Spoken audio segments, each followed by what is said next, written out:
Hello friends. Did you know nearly 80% of those who watch my videos aren't subscribed? If you enjoy these stories, please hit that subscribe button and leave a like. It really helps. Thank you for being here. By the way, where are you watching from? Let me know in the comments. Thaddeus Merriweather's hands were trembling slightly on the steering wheel, but it wasn't from the cold. The cab heater was running almost too hot, pushing dry air through the vents until his eyes felt gritty and sore. He'd been driving since dawn, hauling a load of mining equipment from Billings eastward toward Bozeman, and the November sky had been threatening snow for the past 100 miles. Now, as he climbed into the mountains along Interstate 90, that threat was becoming a reality. Fat, white flakes were starting to drift down through the beam of his headlights, and the temperature gauge on his dashboard read 23 degrees Fahrenheit. Thad had driven Bozeman Pass more times than he could count over his 15 years behind the wheel. He knew every curve, every grade, every mile marker between Livingston and Bozeman. The pass wasn't particularly high by Montana standards, just over 6,000 feet, but it could be treacherous in winter. The combination of elevation, wind funneling through the gap in the mountains, and sudden temperature drops created conditions that could turn deadly in minutes. Black ice was the worst of it. That invisible layer of frozen moisture that formed on the pavement without warning, so thin you couldn't see it until your tires were already sliding across it, and by then it was usually too late to do anything but pray. The CB radio crackled with static, then a voice broke through. Eastbound traffic on I-90 approaching Bozeman Pass. Be advised, we're getting reports of slick conditions near mile marker 274. A couple of four-wheelers went off the road about 20 minutes ago. State Patrol's on scene, but they're recommending chains or pulling over until the plows get through. The voice belonged to another trucker. Probably someone who'd already passed the trouble spot and was giving the standard courtesy warning. Thad keyed his mic and acknowledged, then checked his mirror to see if anyone was following close behind him. The highway was nearly empty, just a few sets of taillights disappearing into the gathering snow behind him. Mile marker 274 was still about 8 miles ahead, which gave him time to think. He could pull over at the next exit and wait out the storm, but that would put him hours behind schedule. The mining company in Bozeman needed this equipment by morning, and they were paying premium rates for the expedited delivery.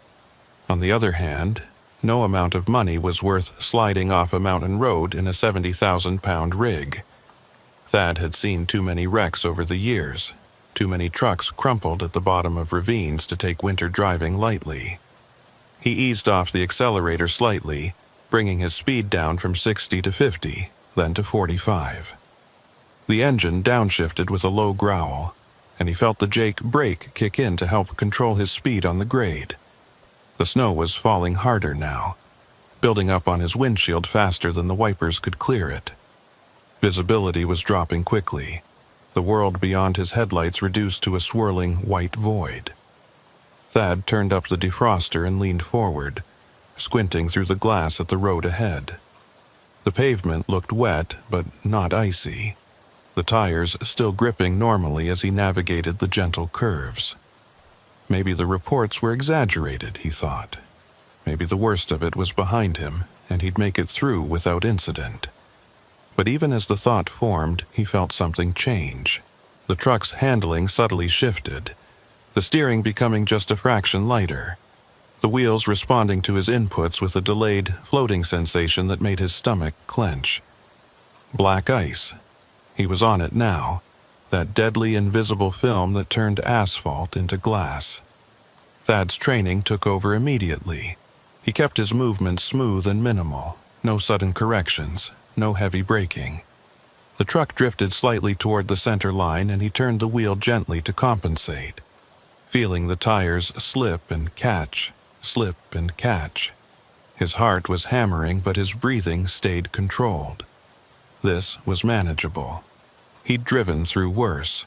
The key was to stay calm, maintain momentum, and ride it out until he reached a section of road with better traction. Then he saw the lights. Red and blue strobes cutting through the snow ahead, the unmistakable pattern of emergency vehicles. Thad's first thought was relief. The state patrol was already on scene, probably directing traffic around whatever accident had occurred. But as he got closer, something about the scene didn't look right. The emergency lights were positioned strangely, some on the right shoulder, others in the median, and one set appeared to be in the middle of the eastbound lanes. He couldn't see any vehicles except for what looked like a single patrol car, and there were no flares or warning triangles set out, no trooper directing traffic. The CB crackled again, but this time the voice was different, distorted, barely audible through waves of static. Eastbound, mile 274, watch for crossing lanes. The transmission broke up completely, leaving only white noise. Thad frowned and reached for the microphone. "Say again, I didn't copy. You're breaking up pretty bad." No response. He tried again, but the CB had gone completely silent except for a low hum that seemed to pulse in rhythm with his heartbeat. He smacked the side of the radio with his palm, a gesture that never actually fixed anything but made him feel like he was doing something. The hum continued, unchanged. He was almost at the emergency lights now, close enough to see that they were indeed from a state patrol vehicle. A white Ford Explorer with Montana State Patrol markings. But the vehicle looked wrong somehow. It was positioned at an odd angle across the shoulder and part of the right lane, and as his headlights swept over it, Thad could see that the driver's side was completely caved in, the door crumpled like aluminum foil. The windows were shattered, glittering fragments of safety glass scattered across the pavement. But there was no trooper visible, no ambulance, no tow truck, just the wrecked patrol car sitting there in the falling snow with its lights still flashing. Thad's foot moved toward the brake, then stopped. Touching the brakes on black ice could send him into a spin, and the last thing he needed was to add his rig to whatever disaster had already happened here. He let the truck slow naturally, using the engine compression to reduce his speed as he tried to process what he was seeing. The patrol car looked like it had been hit hard, T-boned by something large and heavy, but there was no other vehicle visible, no debris field, nothing to indicate what had struck it, just the wreck itself, sitting alone in the snow. As he crept past the patrol car, Thad's headlights illuminated something else. Tracks in the snow, fresh ones, cutting diagonally across both eastbound lanes from the median to the right shoulder. They weren't tire tracks, not exactly. They were more like grooves, two parallel lines about 6 feet apart, as if something heavy had been dragged or had slid across the highway. But the pattern didn't make sense.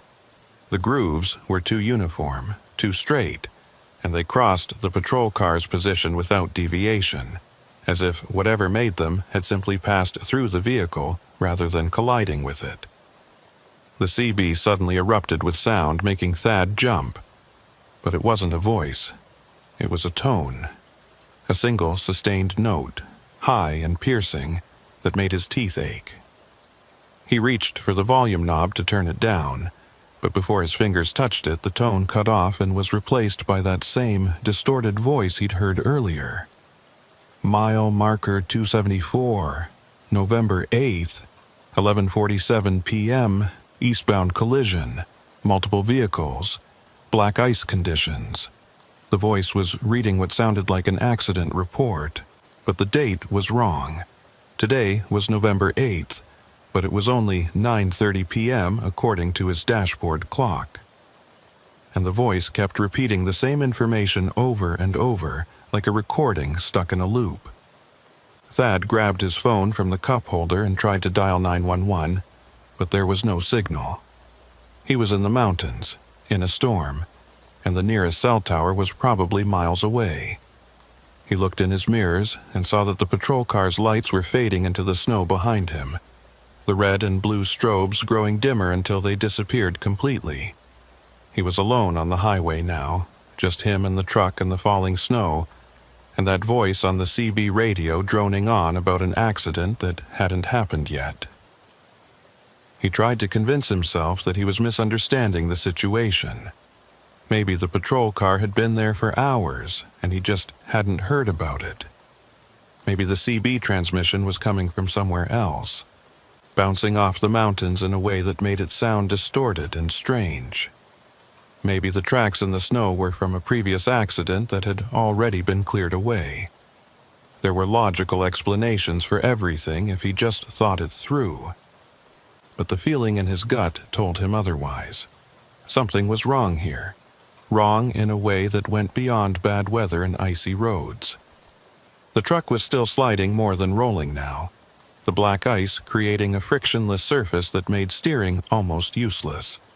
Thad could feel himself drifting towards the right shoulder, the trailer pushing him sideways despite his attempts to correct. He needed to find a place to pull over, to wait out the storm and the ice and whatever else was happening on this stretch of highway. But the shoulder was narrow and uneven, dropping off sharply on the right side into darkness. If he pulled over too far, he risked tipping the whole rig down the embankment. Mile marker 275 passed by on his right, barely visible through the snow. 1 mile past the patrol car. The CB was still broadcasting that looping message, the voice mechanical and emotionless. Mile marker 274, November 8th, 11:47 p.m. Thad reached over and switched the radio to channel 17, hoping to escape the strange transmission. Silence. He tried channel 9, the emergency channel. More silence. When he switched back to channel 19, the voice was still there, still repeating the same information as if he'd never left. Then he saw them. Footprints. Human footprints, clearly visible in the fresh snow on the right shoulder of the highway. They appeared suddenly as if someone had stepped out of thin air onto the pavement, and they ran parallel to the road for about 50 yards before angling off toward the median. Thad's headlights tracked them as he passed, and he could see that they were fresh, the edges still sharp and defined. But that made no sense. He'd just passed this section of highway seconds ago, and there had been no one there. No one walking. No stranded motorist. Nothing. Yet, here were the prints, clear as day.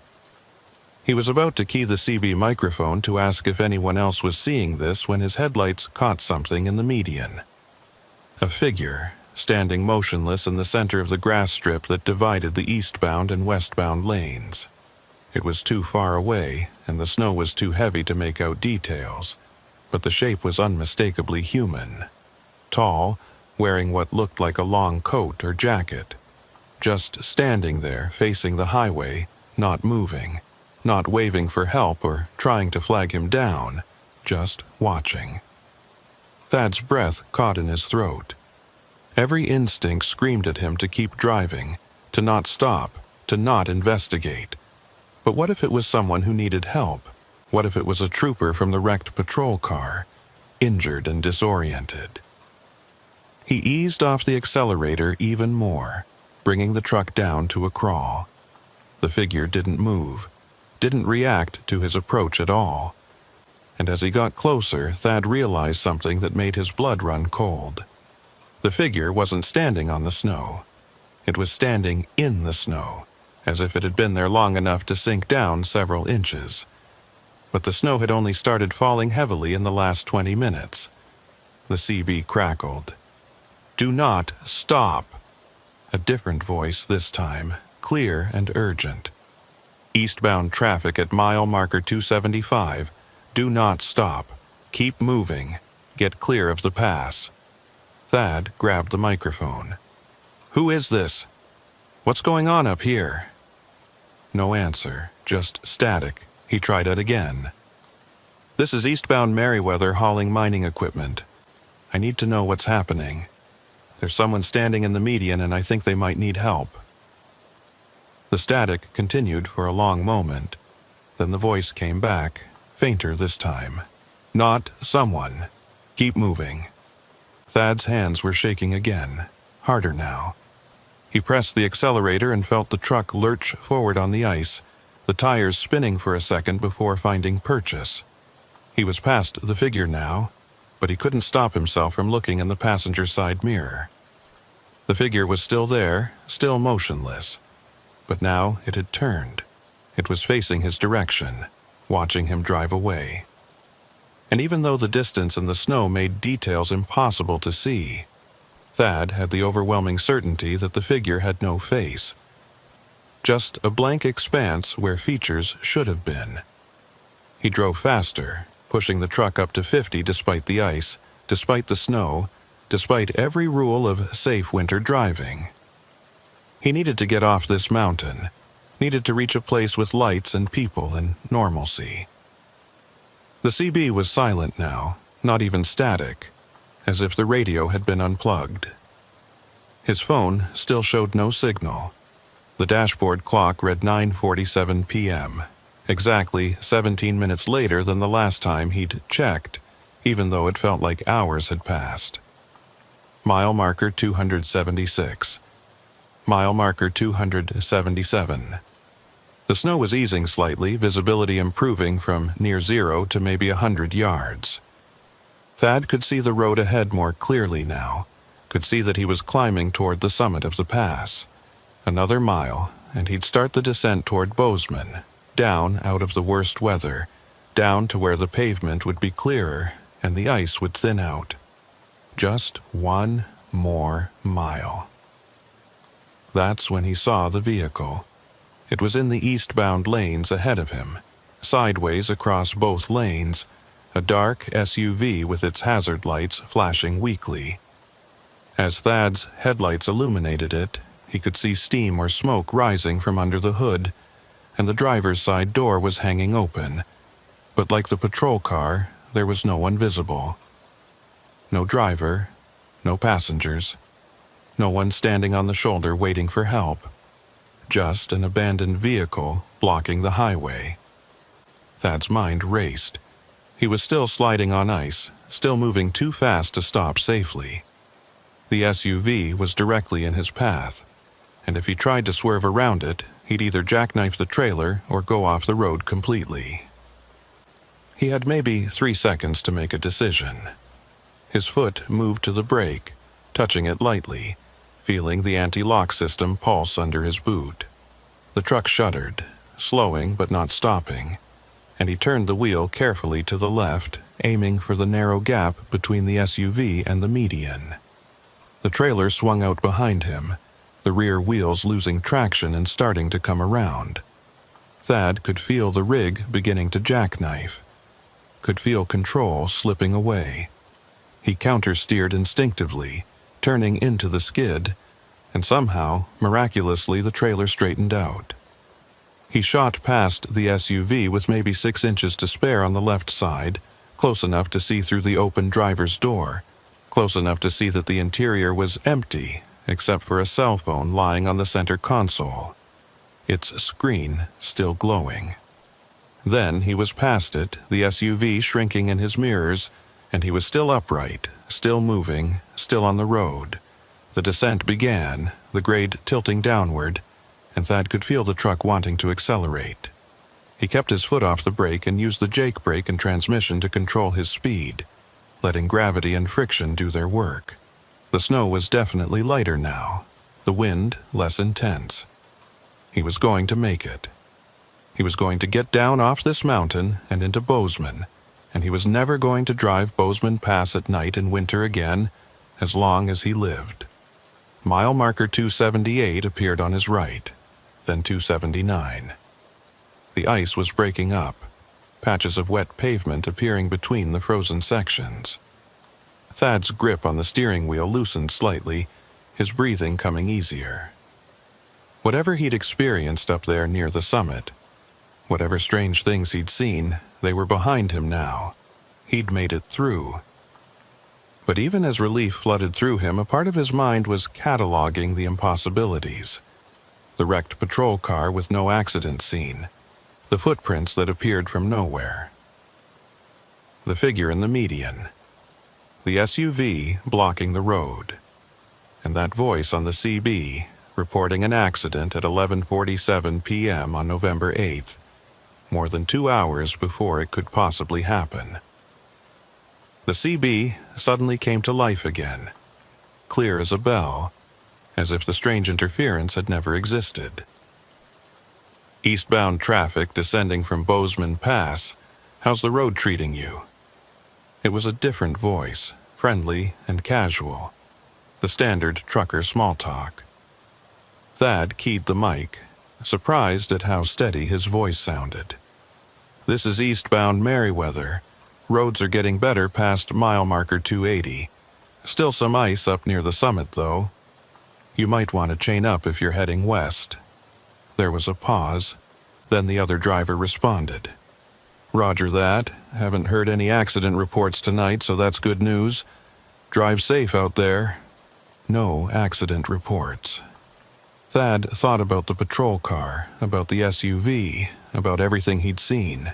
He almost asked the other driver if he'd passed any wrecks or emergency vehicles, but something stopped him.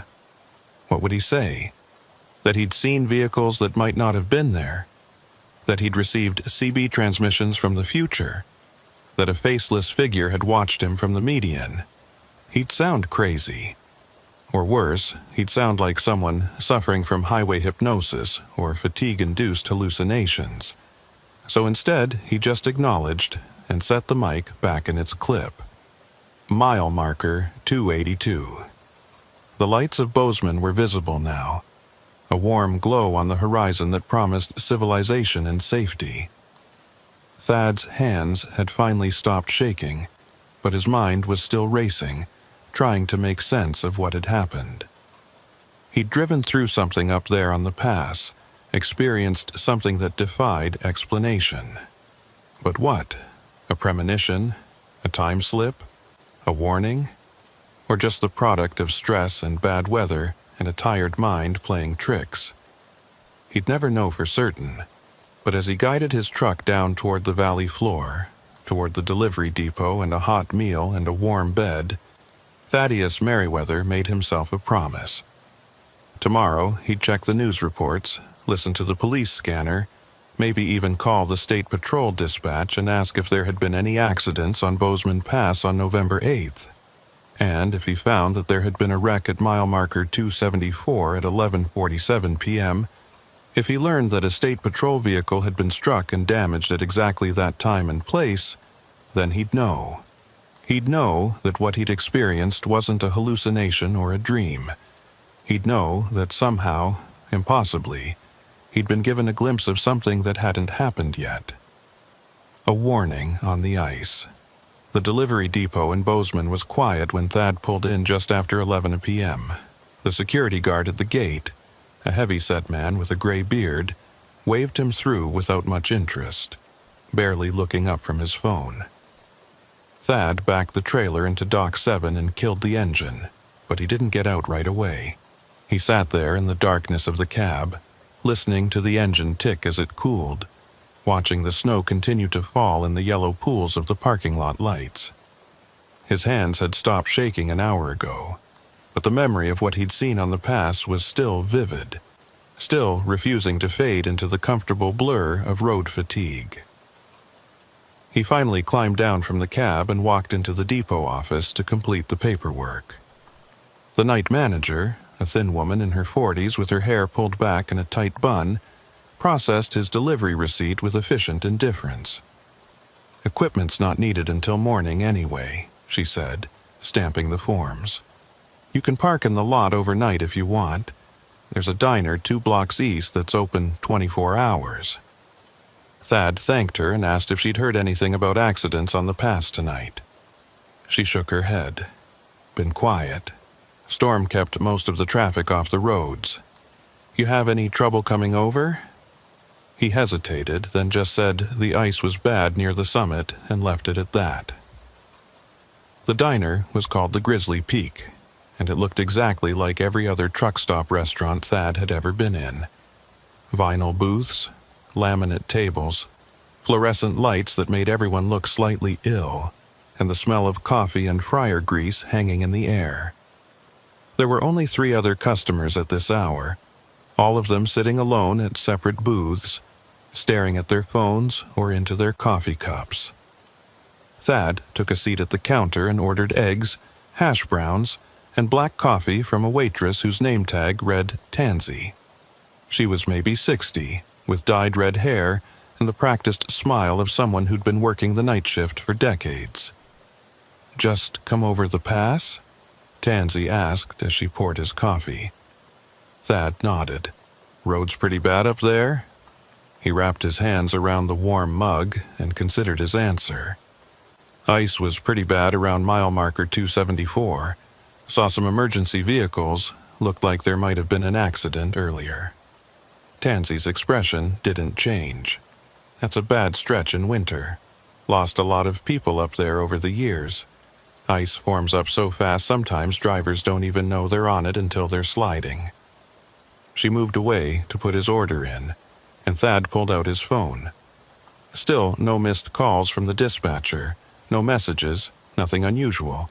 He opened a browser and searched for Bozeman Pass accident November 8th, but the results showed nothing recent. Just old news articles about previous wrecks, weather advisories, and road condition reports. The food arrived and Thad ate mechanically, not really tasting it, his mind still trying to process what he'd experienced. The wrecked patrol car had been real, he was certain of that. He'd seen the damaged door, the shattered windows, the emergency lights still flashing. But if there had been an accident serious enough to crush a state patrol vehicle like that, where were the other emergency responders? Where was the ambulance, the fire truck, the tow trucks? Where was the trooper who'd been driving? And what about those tracks in the snow, those parallel grooves that seemed to pass right through where the patrol car sat? What could have made marks like that? He was chasing these thoughts in circles when Tansy came back to refill his coffee. "You look like you saw a ghost up there on the pass," she said. And though her tone was light, her eyes were serious. Thad met her gaze and saw something there, a flicker of knowing, as if she'd heard this kind of story before. "Just tired," he said. "Long day." She nodded slowly. "My husband used to drive truck. Ran the Billings-Bozeman route for 30 years. He told me once that the pass gets strange sometimes, especially in winter. Said there are nights when things don't quite line up right, when you see things that maybe already happened or maybe haven't happened yet." He stopped driving it at night after a while. Wouldn't say why exactly, just that it wasn't worth it. Before Thad could respond, the door to the diner opened and a state trooper walked in, stomping snow off his boots. He was young, maybe early 30s, with close-cropped dark hair and the kind of weathered face that came from spending too much time outdoors in harsh conditions. His name tag read Haraway. Tansy greeted him by first name and poured him coffee without asking. Lucian Haraway took a seat 2 stools down from Thad and wrapped his hands around the mug exactly the way Thad had done. "Hell of a night," he said to no one in particular. "Been running calls since 6, multiple slide-offs, couple of jackknifes, 1 fatality out past Livingston." Thad's pulse quickened. "Anything up on the pass? Around mile marker 274? Haraway turned to look at him, his cop eyes automatically cataloging and assessing. "Not that I heard. Why, you see something up there?" Thad chose his words carefully. "Thought I saw emergency lights. Looked like maybe a patrol car had been in an accident. But when I got closer, there was nobody around." Haraway's expression shifted, became more guarded. "What time was this?" Thad checked his phone. "About 9:30, maybe 9:45. The trooper was quiet for a moment, then shook his head.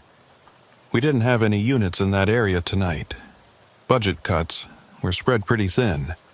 Closest car to the pass would have been me, and I've been down in the valley all evening."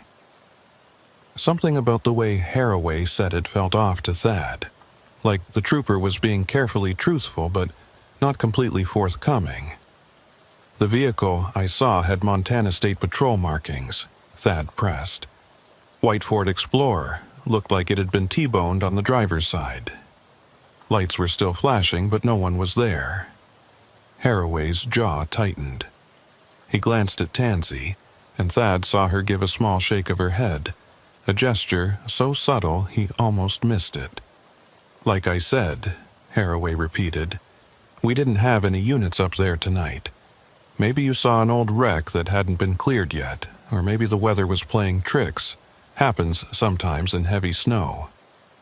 Thad knew he was being dismissed, knew that the trooper wasn't going to give him anything more.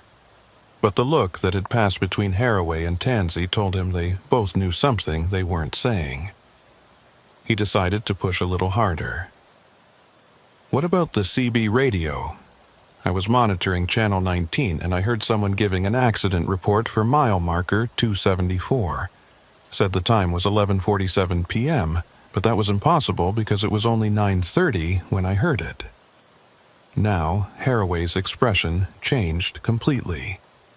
The professional cop mask slipped, and for just a second, Thad saw something else underneath, something that looked like fear. "You heard that transmission?" the trooper asked quietly. Thad nodded, clear as day, kept repeating the same information over and over. Mile marker 274, November 8th, 11:47 p.m., multiple vehicle accident, black ice conditions. The diner had gone very quiet. Even the other customers seemed to be listening now, though they weren't looking directly at the conversation. Tansy had stopped moving, standing frozen with the coffee pot in her hand. Haraway stared at Thad for a long moment, then seemed to come to some kind of decision. "How long you planning to be in town?" he asked. "I've got some things I need to check on, and I might need to talk to you again tomorrow." Thad shrugged. "I'm empty until my dispatcher lines up another load. Could be here a day or two." Haraway pulled out a business card and slid it across the counter. "Call me tomorrow morning. Not on the department line. Use my cell number on the back, and don't talk to anyone else about what you saw tonight." Not yet. Before Thad could ask why, Haraway stood up, dropped a $5 bill on the counter, and walked out of the diner without touching his coffee. Through the window, Thad watched him sit in his patrol car for several minutes, talking on his radio, before finally driving away. Tansy came over and topped off Thad's mug even though it was still mostly full. "Lucian Haraway is a good man," she said quietly. "If he says not to talk about it, there's probably a reason. This town has a long memory, and some things are better left alone." Thad wanted to ask what she meant, but something in her expression told him she'd already said more than she intended. He finished his meal in silence and paid his bill. Outside, the snow had stopped, and the sky was beginning to clear, revealing patches of stars between the clouds. The temperature had dropped even further, and Thad's breath formed white clouds in the air as he walked back toward the depot. The streets of Bozeman were nearly empty. Just a few cars creeping along the icy roads, their headlights creating overlapping cones of light in the darkness. Thad's truck was where he'd left it, parked in the secure lot behind the depot, and he climbed into the sleeper berth with the intention of getting a few hours of rest before morning. But sleep wouldn't come. Every time he closed his eyes, he saw that wrecked patrol car, saw the faceless figure standing in the median, saw those impossible tracks cutting through the snow. He lay there in the darkness, listening to the tick and creak of the cooling engine, watching the shadows move across the ceiling of the sleeper berth as headlights from the street passed by. Around 1 a.m. he gave up and climbed back into the driver's seat, turning on the CB radio more out of habit than any real purpose. The radio crackled to life and he scanned through the channels, listening to the late-night chatter of other drivers scattered across the western states. On Channel 19, he heard the familiar voices of truckers swapping stories and sharing information. Someone was talking about weather in Wyoming. Someone else was complaining about load rates. Normal conversation, comfortable and mundane. Thad was about to switch off the radio when he heard it again. That same voice, that same mechanical tone breaking through the other transmissions. Mile marker 274, November 8th, 11:47 p.m., eastbound collision, multiple vehicles, black ice conditions. The same loop he'd heard on the pass, repeating endlessly. Thad grabbed the microphone. "Who is this? Identify yourself." The transmission continued, ignoring him. Mile marker 274, November 8th, 11:47 p.m. Other voices broke in now, other drivers hearing the strange broadcast. "Someone's got a stuck mic," one said. "Must be transmitting on a loop somehow." Another voice, older and more weathered. "That's not a stuck mic, that's the pass. You new boys probably haven't heard it before, but that transmission's been coming through on and off for years. Always the same message, always about an accident at 274. Thad keyed the mic again. "This is Merriweather. I drove through 274 tonight and I saw a wrecked patrol car up there. Is this transmission related to that?" The older voice came back immediately. "You saw it, the Explorer with the crushed door?" Thad confirmed. "Then you're lucky to be talking to us right now," the voice continued. "Most people who see that car don't make it off the pass." The CB erupted with multiple voices then, everyone trying to talk at once. Someone was calling the older driver crazy, saying it was just a local legend. Someone else was defending the story, claiming their brother had seen the same thing back in the 80s. Thad tried to cut through the noise. "Can someone please explain what's going on? What is that patrol car?" The older voice came back, and this time the static was less pronounced, as if the driver had gotten closer. "It's a ghost, son. A warning. That transmission you heard, that's from a real accident that happened back in 1987. Trooper named Whitlock was responding to a multi-vehicle pileup at mile marker 274 during a winter storm. Black ice conditions, just like the message says. She got hit by a semi that was sliding out of control, T-boned right on the driver's side. Killed her instantly." Thad felt cold despite the heater running. "Whitlock? That was the trooper's name?" the voice confirmed. "Tansy Whitlock. Young woman, only been on the force about 3 years. They say she was trying to warn eastbound traffic about the ice when she got hit. And ever since then, on certain nights, her patrol car appears up there on the pass. Some people see it, some don't. But everyone who does see it hears that transmission. Her last report before the accident. And the thing is, it's always dated for the future. Whatever time you hear it, it's always a couple hours ahead. Like she's trying to warn people about what's going to happen."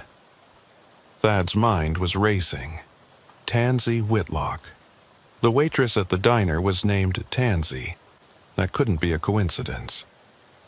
"Was Trooper Whitlock related to anyone in Bozeman?" he asked. The older driver didn't know, but another voice chimed in. "Her mother still lives here, owns the Grizzly Peak Diner. Real nice lady, been running that place for 40 years. Never talks about what happened to her daughter, though." The pieces were falling into place now, and Thad didn't like the picture they were forming. The waitress who'd told him about her truck-driving husband, who'd warned him that some things were better left alone. She'd lost her daughter on that pass, had been living with that loss for over 30 years. He was about to ask more questions when the CB went dead again. Not static, not interference, just complete silence as if someone had pulled the plug on every radio in the state. Thad switched channels, tried different frequencies, but got nothing. His phone showed it was 1:47 a.m., and outside the truck he could hear sirens in the distance, growing closer. Multiple vehicles by the sound of it, all heading in the same direction. He climbed out of the cab and walked to the edge of the parking lot where he could see the street. Fire trucks and ambulances were racing past, their lights painting the snow red and white as they headed west toward the interstate, toward Bozeman Pass, toward mile marker 274, and according to his phone, it was exactly 2 hours before 11:47 p.m. would arrive. Thad pulled out the business card Haraway had given him and dialed the cell number on the back. The trooper answered on the second ring, sounding wide awake despite the hour. Haraway. Thad didn't bother with preliminaries. There's an accident happening right now on the pass, isn't there? At mile marker 274. There was a long silence, then Haraway sighed. How did you know? Thad explained about the CB transmission, about what the other drivers had told him, about the pattern. Every time someone sees that patrol car and hears that transmission, does an accident actually happen 2 hours later? Not every time, Haraway said, quietly. But often enough that we take it seriously. I got the call about 20 minutes ago. Semi jackknifed on the ice at 274, took out 2 passenger vehicles and another truck. 3 fatalities so far, maybe more. We're still working the scene. Thad's legs felt weak. I drove through that exact spot tonight. If I'd been 2 hours later... He didn't finish the sentence. Haraway finished it for him. You would have been right in the middle of it. Whatever you saw up there tonight, whatever you heard on that radio, it saved your life. Trooper Whitlock is still trying to do her job, still trying to warn people, even 37 years after she died doing it. Thad thought about the faceless figure he'd seen in the median, the way it had turned to watch him drive past. Had that been Tansy Whitlock? Was she still up there on the pass, still standing guard, still trying to prevent the kind of tragedy that had taken her life? What about the SUV I saw blocking the road? He asked. Was that part of the warning too? Haraway was quiet for a moment. I don't know. The reports from 87 mentioned a Ford Bronco that was involved in the pileup, blocking the eastbound lanes. Could be that's what you saw. Could be the whole scene plays out the same way every time, like a recording. Or could be she's showing you what's going to happen, trying to get you to understand the danger. They talked for a few more minutes, Haraway, explaining that he'd need a formal statement in the morning, that there would be questions about what Thad had seen and heard. But it was clear the trooper already believed him, already knew the story because he'd probably heard it before from other drivers. When they hung up, Thad walked back to his truck and climbed into the sleeper berth. This time he didn't try to sleep. He just lay there in the darkness, thinking about a young state trooper named Tansy Whitlock, who'd died trying to warn people about black ice, and who apparently hadn't let death stop her from continuing that mission. At exactly 11:47 p.m., or rather 11:47 a.m. on the clock now, since it had rolled past midnight, Thad turned on the CB radio one more time. The transmission came through immediately, clear and strong. Mile marker 274, November 8th, 11:47 p.m., eastbound collision, multiple vehicles, black ice conditions. But this time, after the standard loop, there was something else. A woman's voice, young and clear, speaking directly through the static. Drive safe out there. The roads can turn on you in a heartbeat. Watch for ice. Then silence. Thad grabbed the microphone. Trooper Whitlock, is that you? No response. Just the normal chatter of the CB resuming. Drivers talking about routes and weather and all the mundane details of life on the road. But Thad knew what he'd heard. Knew that somewhere on Bozeman Pass, in the snow and the darkness and the cold, Tansy Whitlock was still on duty, still protecting travelers, still doing her job the only way she could. And he knew that her mother, serving coffee and eggs in a diner 2 blocks away, carried the weight of that knowledge every day, unable to talk about it, unable to explain that her daughter had never really left. As dawn began to break over the mountains, painting the snow pink and gold, Thad made a decision. When his dispatcher called with the next load, he'd turn it down if it meant driving Bozeman Pass. He'd find other routes, other jobs, other ways to make a living. Not because he was afraid, though he was, but because some roads demanded a price for passage that he wasn't willing to pay. And because he now understood that the warnings he'd received weren't just about physical danger. They were about something deeper, something that lingered in the places where tragedy had occurred, something that couldn't rest until its work was done. The sun rose fully, burning off the last of the clouds, and Bozeman came to life around him. But Thad knew he'd never see this town or this highway the same way again. Thad spent the next morning at the State Patrol office giving his statement to Lucian Haraway. The trooper's office was a small room in the back of the building, walls covered with maps and incident reports, a coffee maker gurgling in the corner that looked like it hadn't been cleaned in months. Haraway took notes by hand, old school, filling out forms in careful block letters while Thad recounted everything he'd seen on the pass the night before. The wrecked Explorer, the tracks in the snow, the figure in the median, the CB transmission. Haraway listened without interruption, his expression neutral, giving nothing away. When Thad finished, Haraway set down his pen and leaned back in his chair. "I need to show you something," he said. He opened a file cabinet and pulled out a thick folder, the kind that gets added to over years, pages yellow with age mixed with newer printouts. He spread photographs across his desk, and Thad felt his stomach drop. They were accident scene photos from 1987, taken on a winter night that looked identical to the one Thad had just driven through. Snow falling, emergency lights reflecting off ice. And there, in the center of several shots, was the white Ford Explorer with the crushed driver's side door, exactly as Thad had seen it. These were taken at 11:52 p.m. on November 8, 1987, Haraway said quietly. 5 minutes after Trooper Whitlock radioed in her position at mile marker 274. The semi that hit her was eastbound, driver lost control on black ice, couldn't stop. The vehicle spun sideways and T-boned her patrol car while she was parked on the shoulder with her lights on, trying to warn traffic. He pointed to another photo, this one showing parallel grooves in the snow crossing the eastbound lanes. These marks are from the semi's trailer. It was a flatbed hauling steel I-beams. When it jackknifed, the beams shifted and dragged across the pavement. That's what made those tracks you saw. Thad stared at the photographs, his mouth dry. Every detail matched. The position of the vehicle, the pattern of damage, even the way the emergency lights cast their glow across the snow. "How is this possible?" he asked.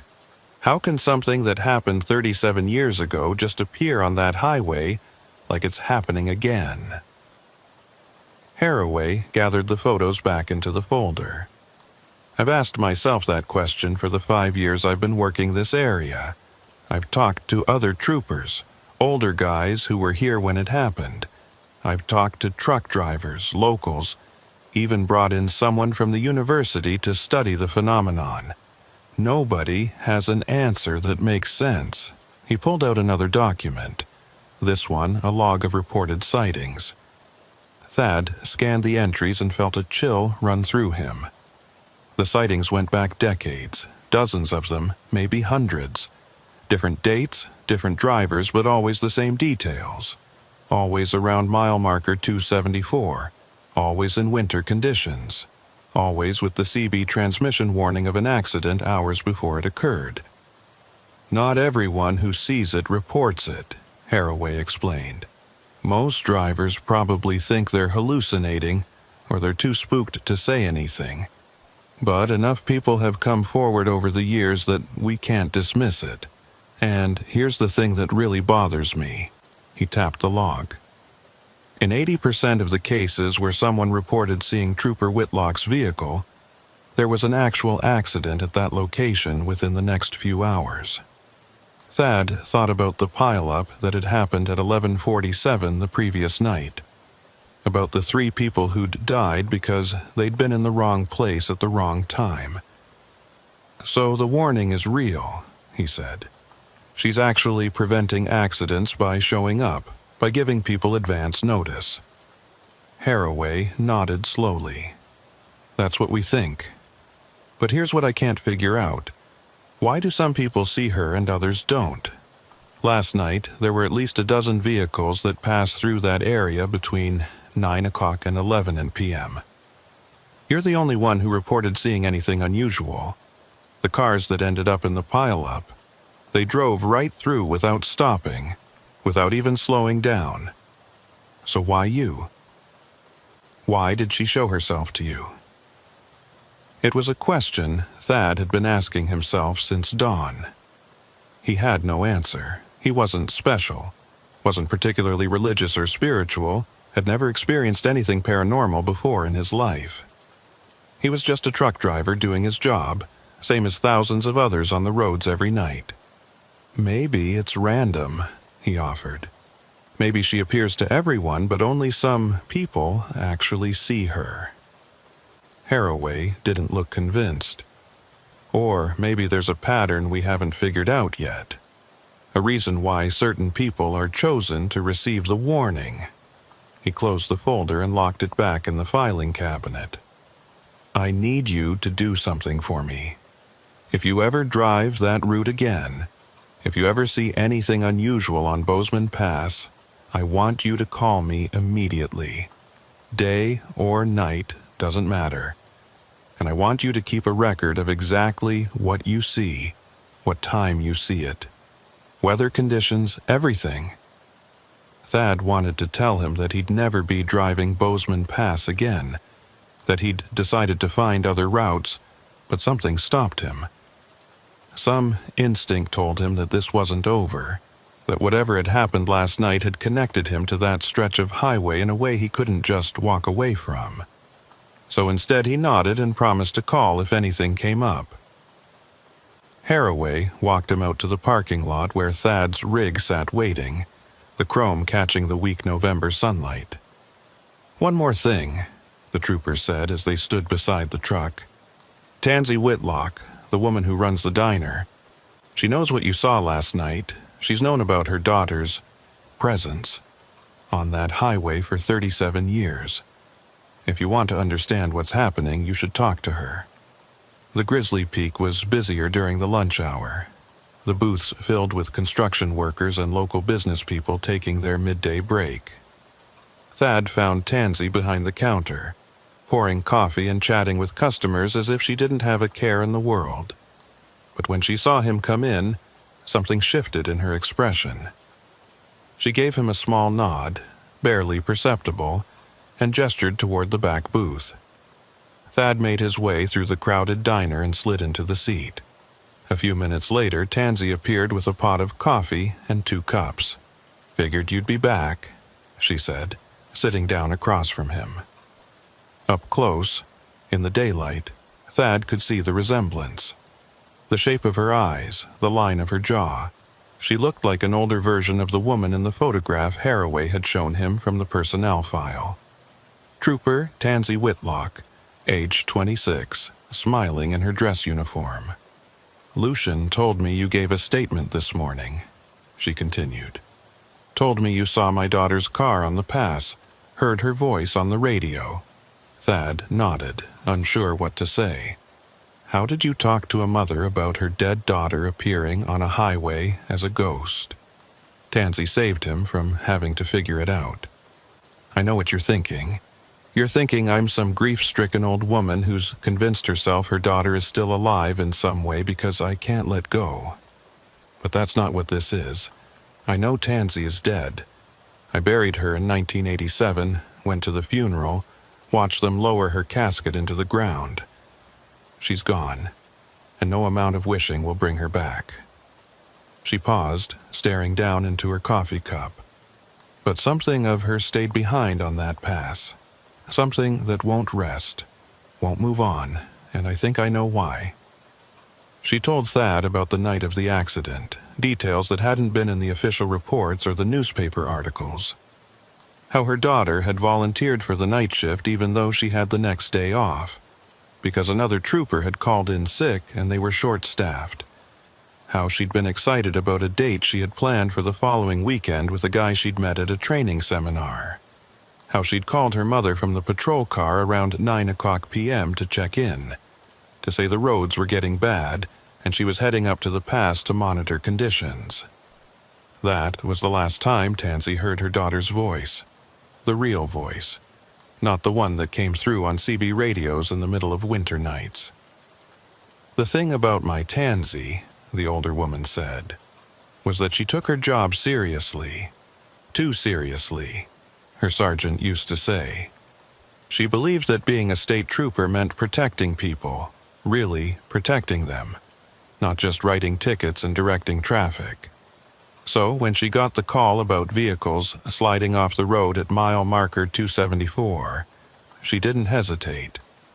She went straight there and set up to warn eastbound traffic. She was doing everything right, everything by the book. But the semi that hit her, the driver never saw her lights. He was going too fast for conditions, wasn't paying attention, and by the time he realized he was on ice, it was too late. Tansy's hands tightened around her coffee cup. He survived, you know. The truck driver. Walked away with minor injuries while my daughter died instantly. They charged him with negligent homicide, but he only served 18 months. 18 months for taking my baby's life. There was no bitterness in her voice, just a flat recitation of facts. As if she'd told this story so many times, the emotion had been worn smooth. But here's the thing I've come to understand over all these years. My daughter died trying to save lives, and she's still trying to save lives. Every time she appears on that highway, every time someone sees her car or hears her voice, she's doing exactly what she was doing the night she was killed. She's warning people, protecting them, and I have to believe that she's succeeded more times than she's failed. Thad thought about the 3 people who died in the pileup at 11:47 p.m., wondered if Trooper Whitlock considered those deaths a failure. "How many people do you think she's saved?" he asked. Tansy shrugged. "No way to know for sure. How do you count the accidents that didn't happen? The drivers who saw her warning and slowed down, or took a different route, or pulled over to wait out the storm? All I know is what Lucian tells me, and what other troopers have told me over the years. That on nights when someone reports seeing my daughter's patrol car, the accident rate on that section of highway drops significantly. People are more careful, more aware.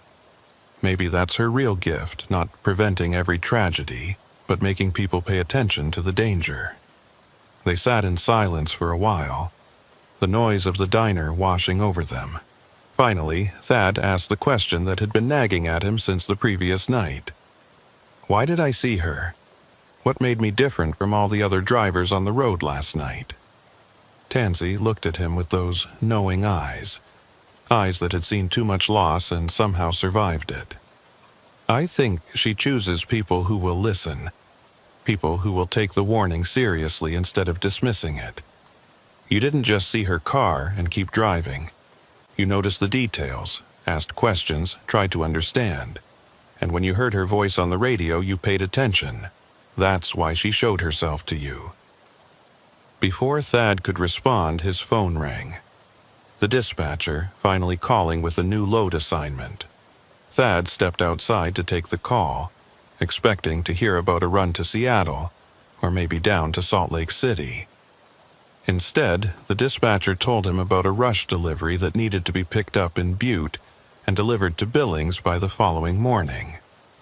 The route would take him back over Bozeman Pass, westbound this time, leaving tonight. The pay was good, double the usual rate because of the tight timeline and the winter conditions. Thad started to decline, started to say he wasn't available, but something made him pause. He looked back through the diner window at Tansy, sitting alone in the booth, staring at nothing. He thought about Trooper Whitlock standing in the median in the snow, turning to watch him drive past, still doing her duty 3 decades after her death. And he thought about what Haraway had said, about there maybe being a reason why certain people received the warning. "I'll take it," he told the dispatcher.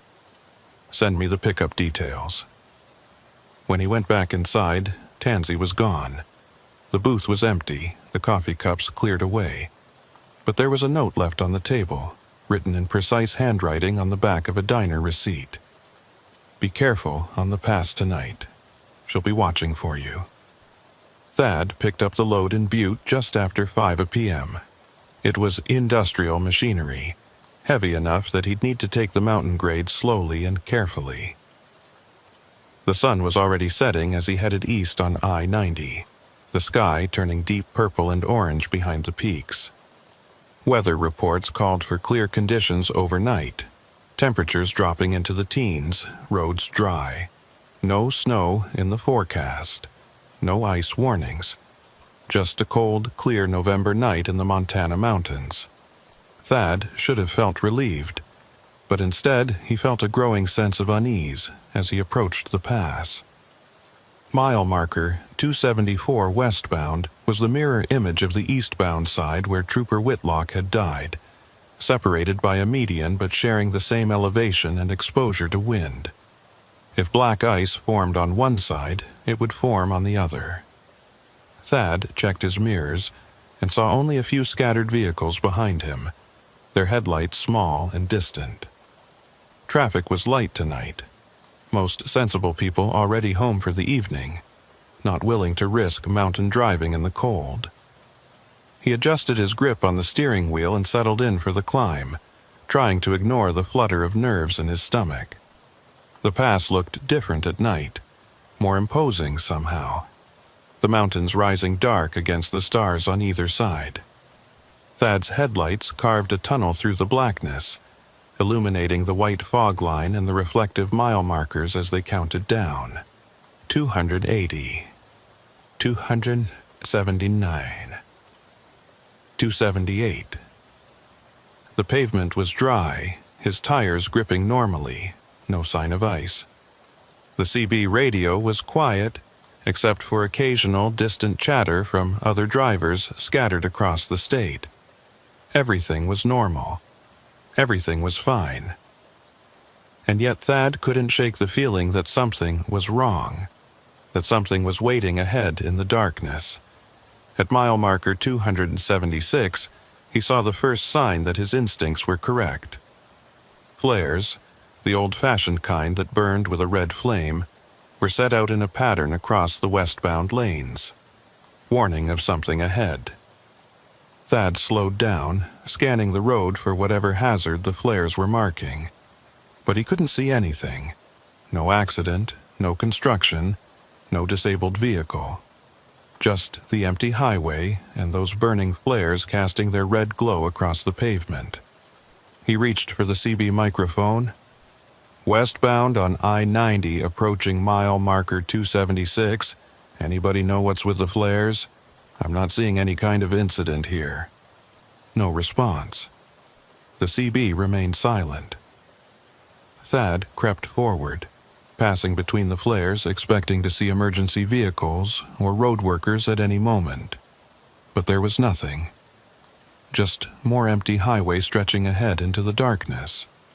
He checked his mirrors and saw the flares receding behind him, still burning, still marking nothing. His unease deepened. Someone had set out those flares, and recently too, because they were still burning strong. But who and why? He grabbed the mic again. "This is westbound Merriweather at mile marker 276. If there's DOT or State Patrol working this area, please advise. I've got flares set out, but no visible work zone."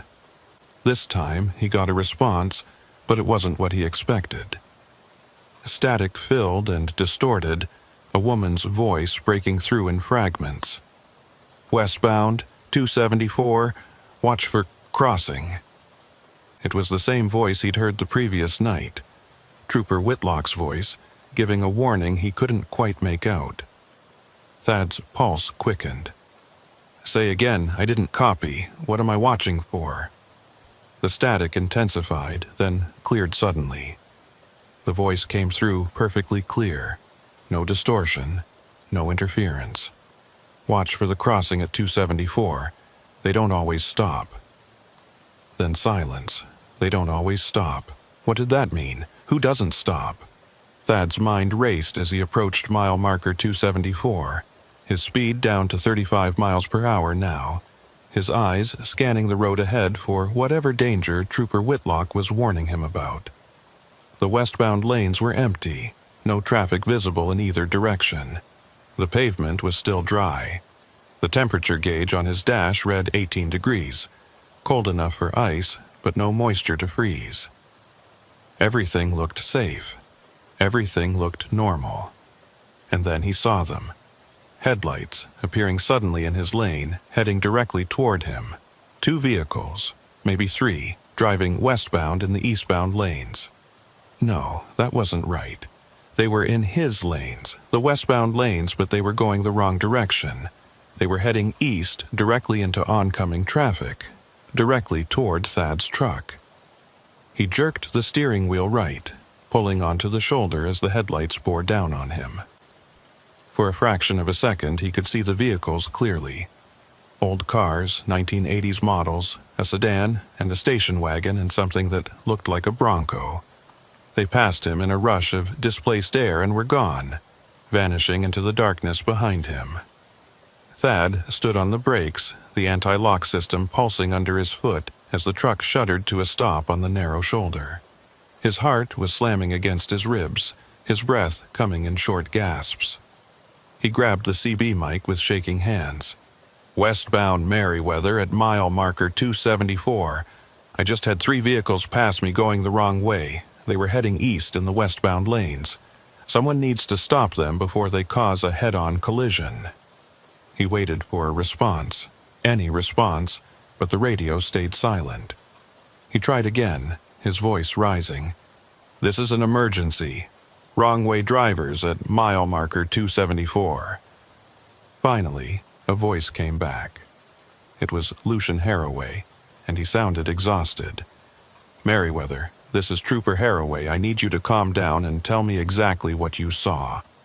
Thad described the vehicles, their direction of travel, their approximate speed.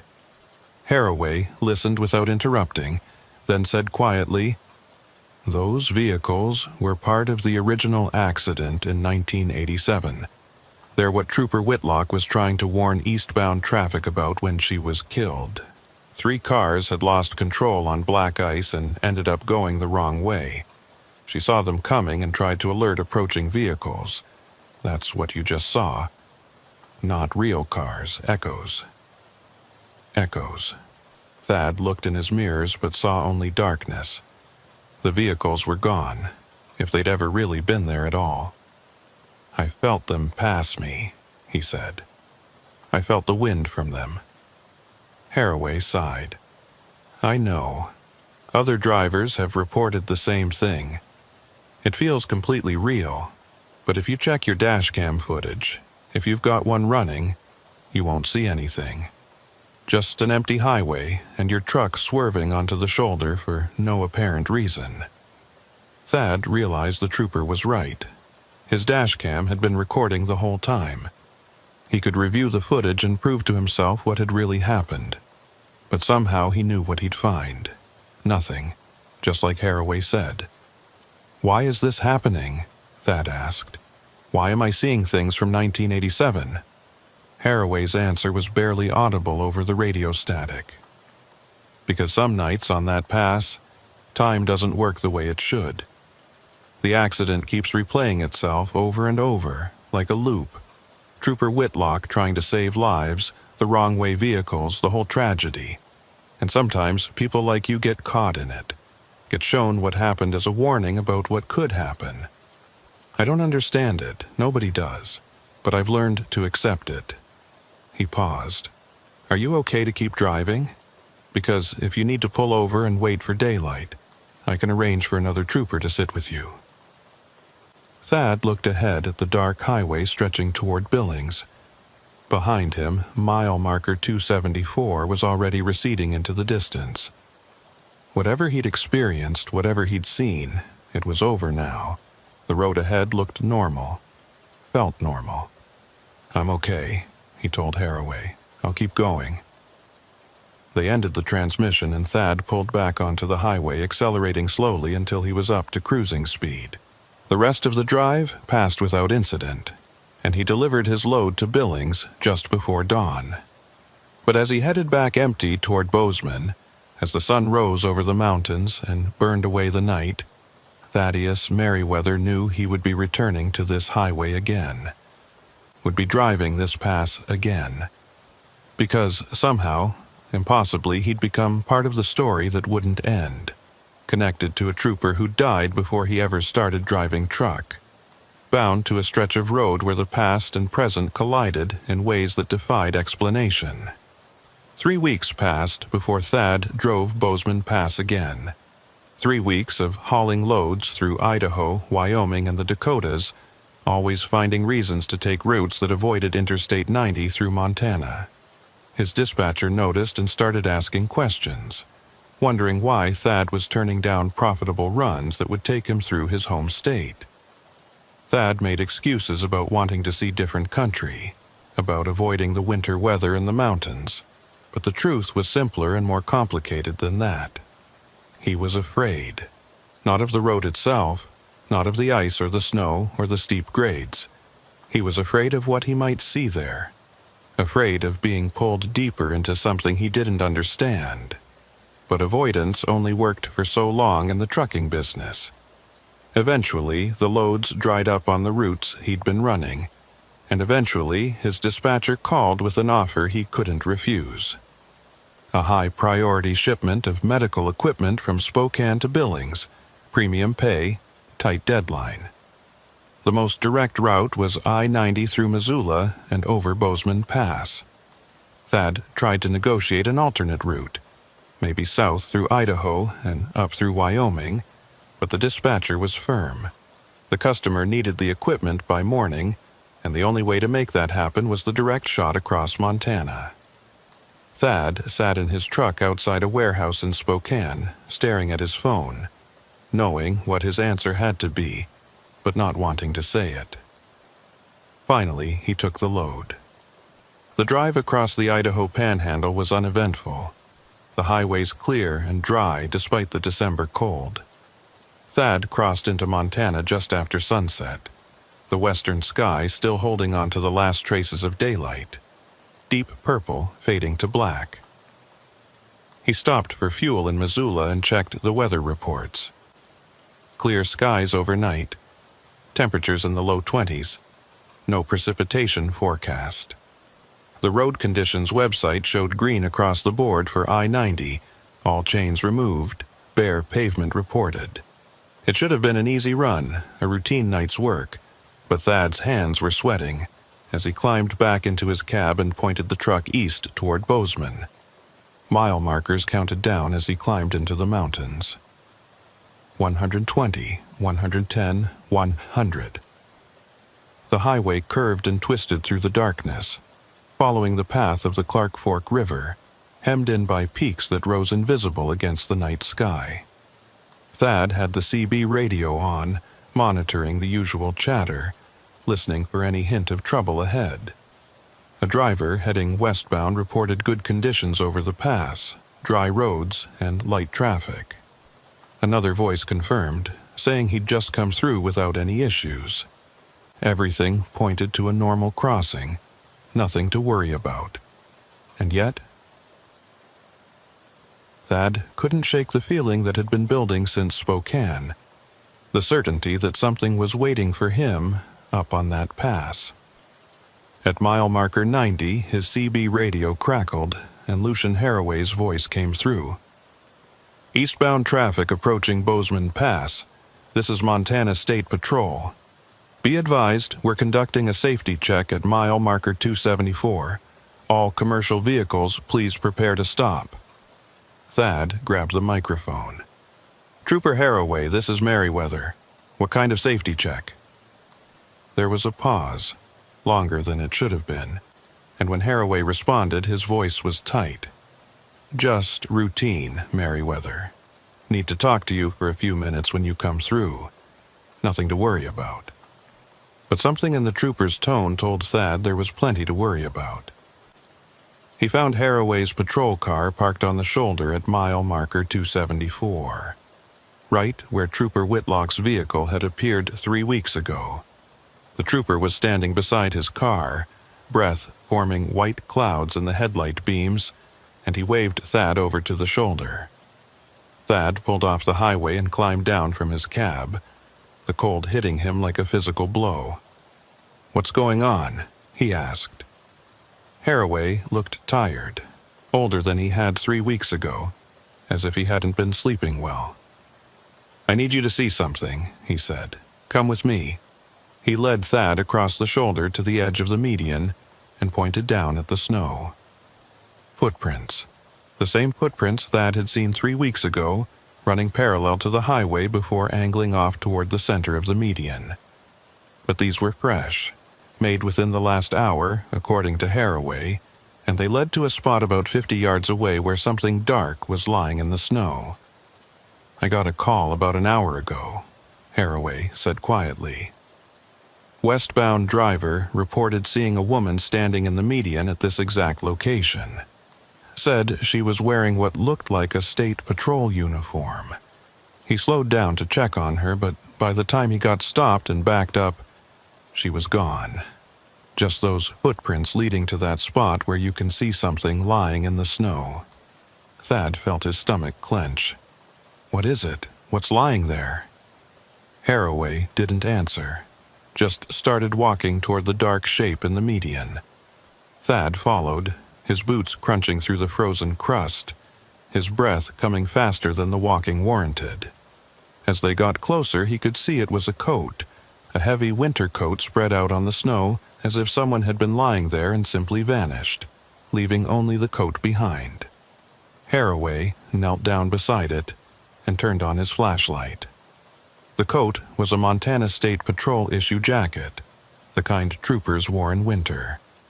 The name tag on the breast read Whitlock. Thad took a step back, his mind refusing to process what he was seeing. "That's impossible," he said. "That coat should be in evidence storage or donated to charity or destroyed. It shouldn't be here." Haraway stood up, brushing snow off his knees. "I called the evidence room after I found it. Trooper Whitlock's uniform items from the accident were logged and stored for 6 months in 1987, then released to her mother per standard procedure. I called Tansy and asked if she still had her daughter's patrol jacket. She said she'd packed it away in a box in her attic 30 years ago and hadn't looked at it since. I asked her to check. She just called me back. The coat is gone from the box. Just gone." They stood there in the cold and the dark, staring at the jacket lying in the snow. Finally, Thad asked the question neither of them wanted to voice. "Is she trying to tell us something? Is this a message?" Haraway shook his head slowly. "I don't know what this is, but it's the first physical evidence we've ever had that something real is happening here. Not just sightings and voices on the radio, but an actual object that shouldn't exist, appearing in the exact spot where multiple witnesses have reported seeing her." He picked up the jacket carefully, as if it might vanish if handled too roughly. "I'm going to bag this as evidence, and I'm going to request that someone from the State Investigation Unit come take a look. This has gone beyond local folklore. This is something we can't explain away anymore." Thad walked back to his truck, his mind spinning. The coat was real, physical, something that could be touched and photographed and analyzed, which meant the apparitions of Trooper Whitlock weren't just hallucinations or atmospheric phenomena or mass hysteria. She was actually there, somehow, existing in a state that allowed her to manifest physical objects. The implications made Thad dizzy. If she could leave behind a coat, what else could she do? Could she actually interact with the physical world?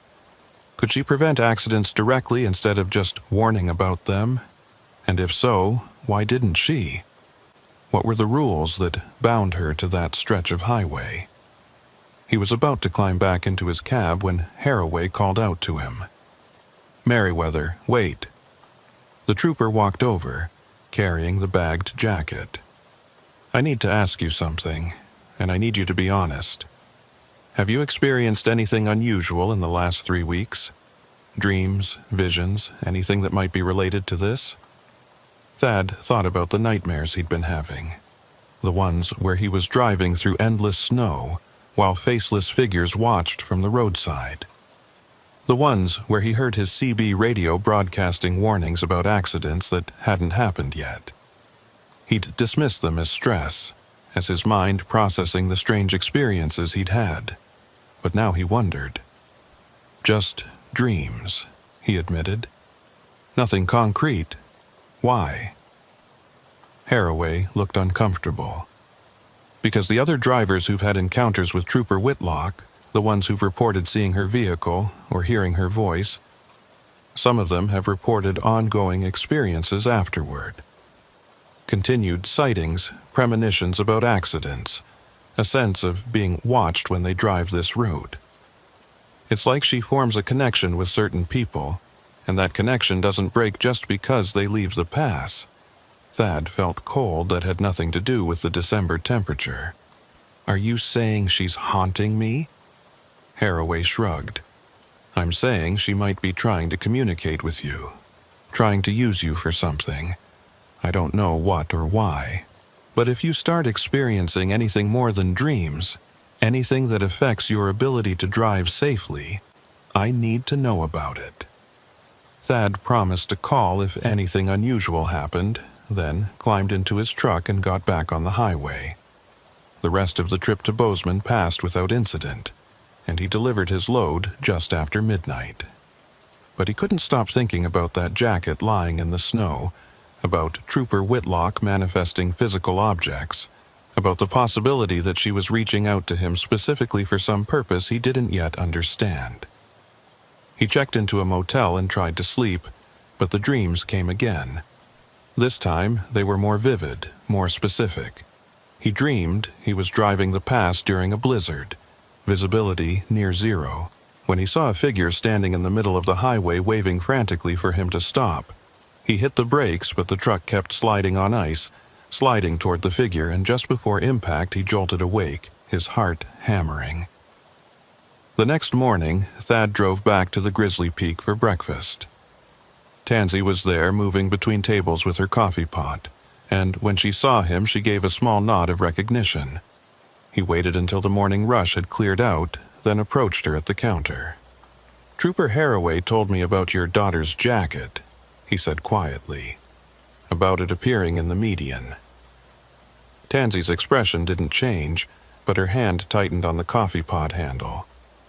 "I knew that coat was gone the moment he asked me to check.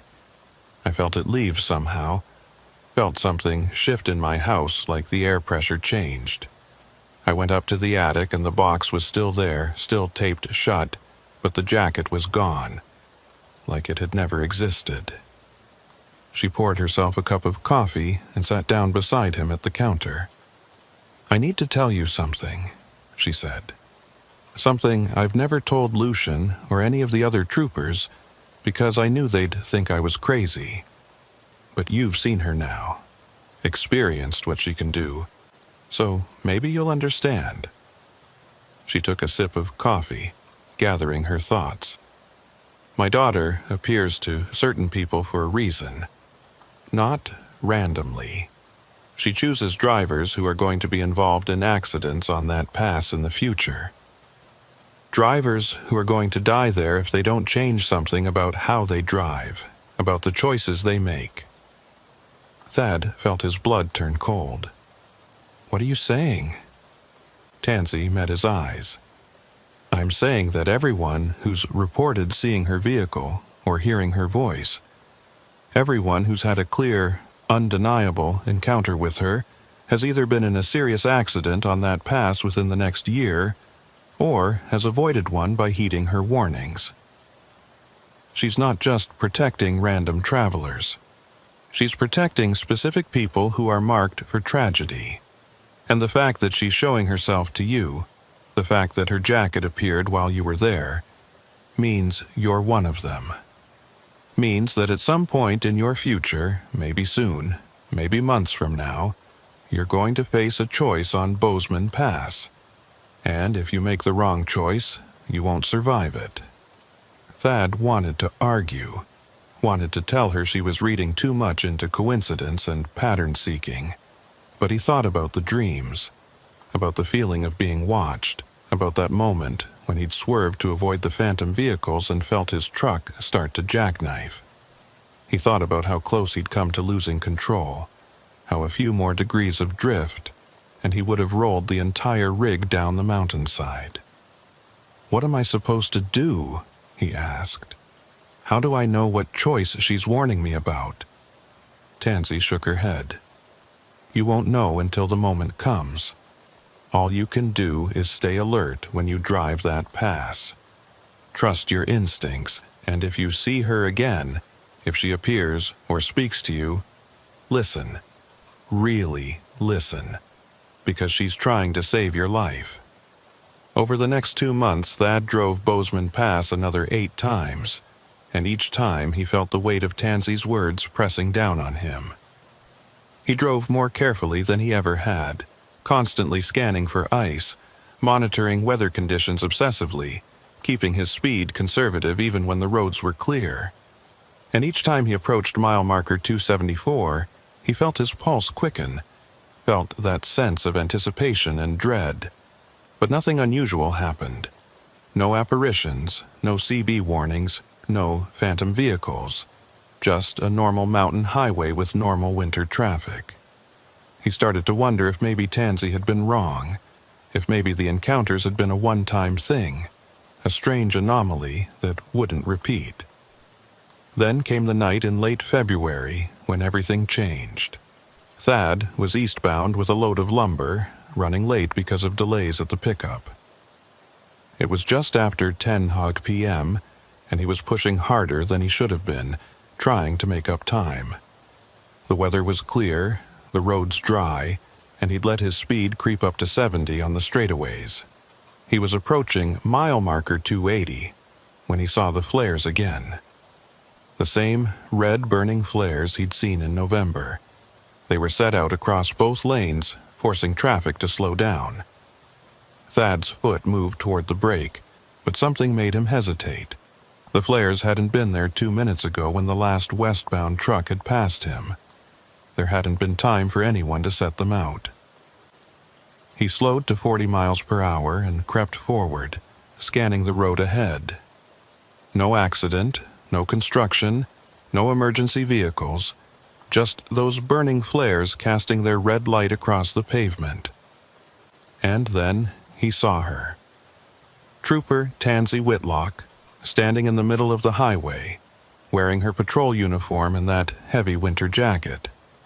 Her face was clearly visible in his headlights, young and serious, exactly as she'd looked in the photographs. She was holding up her hand in the universal signal for stop, and as Thad's truck rolled closer, she pointed urgently to the right shoulder. Her message was clear. Get off the highway now. Thad didn't question it, didn't hesitate. He pulled onto the shoulder and brought the truck to a complete stop, his hands shaking on the steering wheel. Through the windshield he could see Trooper Whitlock still standing in the highway, but she wasn't looking at him anymore. She was looking eastbound, toward the summit, and her expression had changed to something that looked like profound sadness. Thad followed her gaze and saw headlights approaching fast from behind. Too fast, a vehicle coming down the grade out of control. It was a pickup truck, swerving wildly from lane to lane, the driver fighting to regain control on a patch of black ice that had formed in the last few minutes. The pickup shot past Thad's stopped truck, doing at least 90 miles per hour, its brake lights flashing uselessly as the driver stood on the pedal. Thad watched in horror as it reached the spot where Trooper Whitlock was standing. He expected her to vanish, to dematerialize like a ghost should, but instead she stood her ground, and for just a fraction of a second, he could have sworn the pickup actually swerved around her, as if the driver could see her and was trying to avoid hitting her. Then the truck was past that spot and sliding toward the median. And Trooper Whitlock turned to look directly at Thad one last time. She nodded, a small gesture of acknowledgement, and then she was gone. Just gone, as if she'd never been there. The pickup truck hit the median at full speed and launched into the air, clearing the barrier and crashing down into the westbound lanes where it rolled multiple times before coming to rest upside down.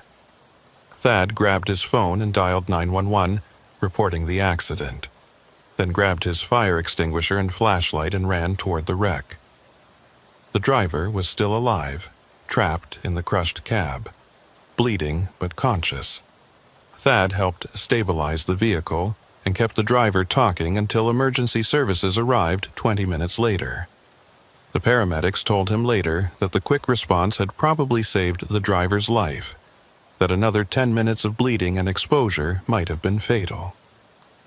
Lucian Haraway arrived on scene while they were still extracting the driver from the wreckage. He found Thad sitting on the guardrail, covered in the driver's blood, shaking from adrenaline and cold. "You saw her," Haraway said. It wasn't a question. Thad nodded. "She stopped me, warned me to get off the highway. If I'd been in my lane when that pickup came through, if I'd been doing 70 like I was 5 minutes before, I would have been right where he went out of control. He would have hit me instead of the median." Haraway sat down beside him. "Then she saved 2 lives tonight. Yours and his. That's what she does. That's all she's ever tried to do." They sat in silence while the emergency crews worked, watching the lights flash red and blue across the snow. Finally, Thad asked the question that had been bothering him. "Why me? Why did she choose to save me specifically? I'm just another truck driver, nobody special." Haraway was quiet for a long moment. Maybe that's exactly why. Maybe she sees something in ordinary people that makes them worth saving. Or maybe you remind her of someone she knew. Or maybe there's no logic to it at all, and she just does what she can, saves who she can, one driver at a time. He stood up and offered Thad his hand. "Whatever the reason, you're alive because of her. Don't waste it." The next morning, Thad went to the Grizzly Peak before leaving town. Tansy was there, and when she saw him, she knew immediately what had happened. She poured him coffee and sat down across from him without saying a word. Finally, Thad broke the silence. She was real. I saw her face. She was standing right there in the highway, and she warned me, and she saved my life. Tansy's eyes were wet, but she was smiling. "I know.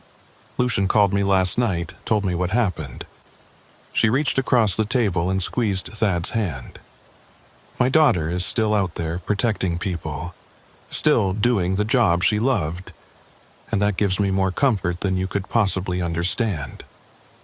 Thad finished his coffee and stood to leave. At the door, he turned back. "Does it ever end? Will she ever be able to rest?" Tansy's smile faded. "I don't know. Maybe when the last person she's meant to save is saved. Maybe when the debt is paid, whatever that debt is. Or maybe she'll be there forever, a guardian on that pass, watching over travelers for as long as people drive those roads." She paused.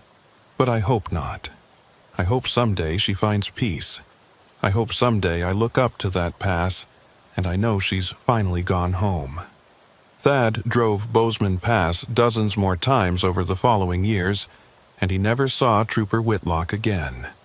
No apparitions, no warnings, no flares. Just a highway through the mountains, beautiful and treacherous and indifferent.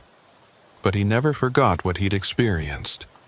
Never forgot the night she'd stood in the highway and saved his life. And every time he passed mile marker 274, eastbound or westbound, he slowed down, paid attention, watched for ice. Because he knew that somewhere out there, in the spaces between what was and what could be, Tansy Whitlock was still on duty, still protecting travelers, still trying to prevent the kind of tragedy that had taken her life. And Thaddeus Merriweather drove those roads with the awareness that some debts could never be fully repaid, some warnings should always be heeded, and some guardians never stopped watching over the people they'd sworn to protect.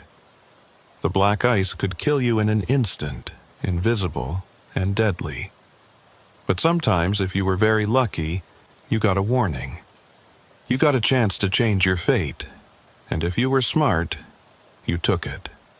Years later, when other drivers asked Thad about the strangest thing he'd ever experienced on the road, he would tell them about Bozeman Pass, about the wrecked patrol car and the CB transmission from the future, about the trooper who died trying to save lives and never stopped trying. Some believed him, most didn't.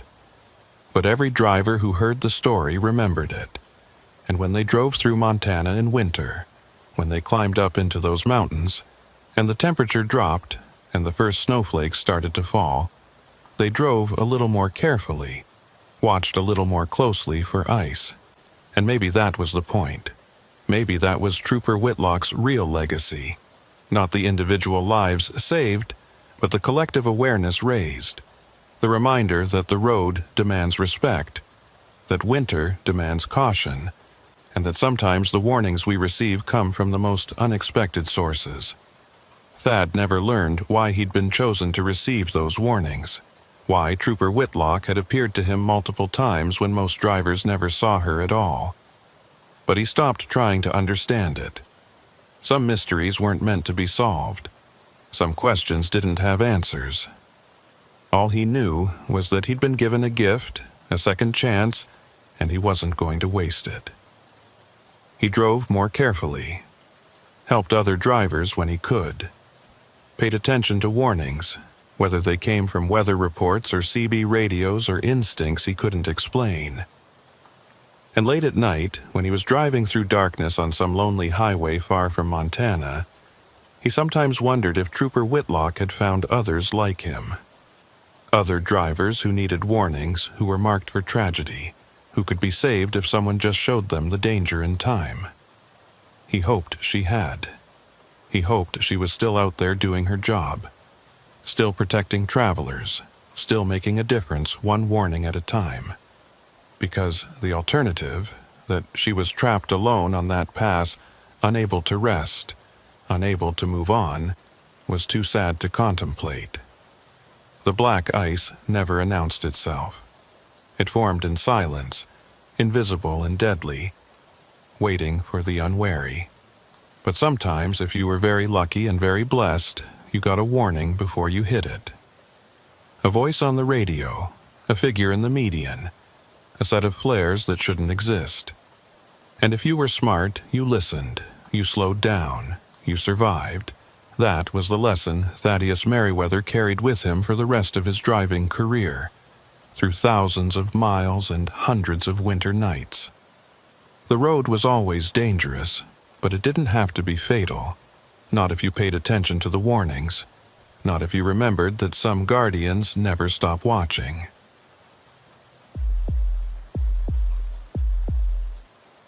Wardell Pritchard had been driving the Upper Peninsula routes for 9 years, and he thought he knew Lake Superior's moods. He'd seen the big lake calm as glass in summer, reflecting the sky like a mirror. He'd seen it gray and angry in October, waves tall enough to swallow a ship whole. But he'd never seen it do what it was doing now, on this December afternoon, as he guided his Peterbilt westbound along M28 between Munising and Marquette. The lake was breathing. That was the only word for it. Huge clouds of mist were rolling off the water, billowing up and across the coastal highway like living things, obscuring the road for minutes at a time before retreating back to the shoreline. The phenomenon had a name, Wardell knew. Lake effect. When the water was still warm from summer and the air temperature plummeted, the difference created these massive steam banks that could reduce visibility to 0 in seconds. The locals called it lake smoke, or sea smoke, or sometimes just the breath, because of how it seemed to pulse and flow like something inhaling and exhaling. Wardell had driven through it before, but never this thick, never this persistent. The mist would roll across both lanes of M28, turn the world white for 30 or 40 seconds, then dissipate just enough to let him see 100 yards ahead before the next wave came. It was like driving through curtains, pushing through one only to find another waiting just beyond. He'd left Sault Ste. Marie that morning with a load of paper products destined for a distribution center in Ashland, Wisconsin, a straightforward run he'd made dozens of times. The route took him west along the southern shore of Lake Superior, through the small towns and vast forests of Michigan's Upper Peninsula, then across the border into Wisconsin. In good weather, it was a beautiful drive, the kind that reminded Wardell why he'd gotten into trucking in the first place. Miles of shoreline, rocky beaches, dense stands of pine and birch, the occasional glimpse of a freighter out on the big lake. But today the beauty was hidden behind walls of mist, and what should have been a 6-hour run was turning into something longer and considerably more tense. The dashboard clock read 3:47 p.m., which meant full darkness would arrive in less than an hour. December this far north meant short days, the sun setting before 5 o'clock, and Wardell wanted to be past the worst of the coastal sections before night fell completely. The mist was bad enough in daylight. At night, with only his headlights cutting through it, it would be nearly impossible to navigate safely. He'd been keeping his speed down to 45, sometimes dropping to 35 when the thickest banks rolled across the highway, and even at that cautious pace he felt like he was pushing his luck. The CB radio was quiet except for occasional static. No other drivers reporting their positions or road conditions. Wardell was alone out here, or felt like it anyway, separated from the rest of the world by these walls of white. He was about 15 miles east of Marquette when he noticed the first sign that something wasn't right.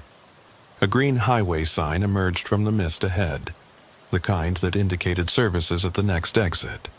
It showed symbols for gas, food, and lodging, with an arrow pointing to a right-hand exit half a mile ahead.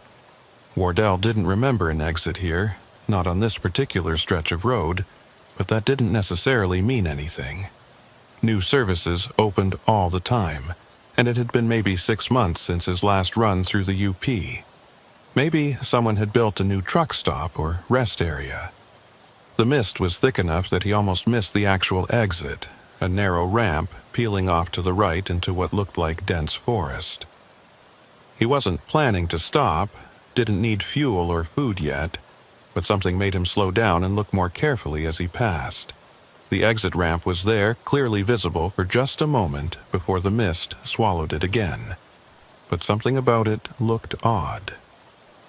The pavement seemed darker than the main highway, older, maybe, and there were no tire marks visible in the light dusting of snow that had fallen earlier.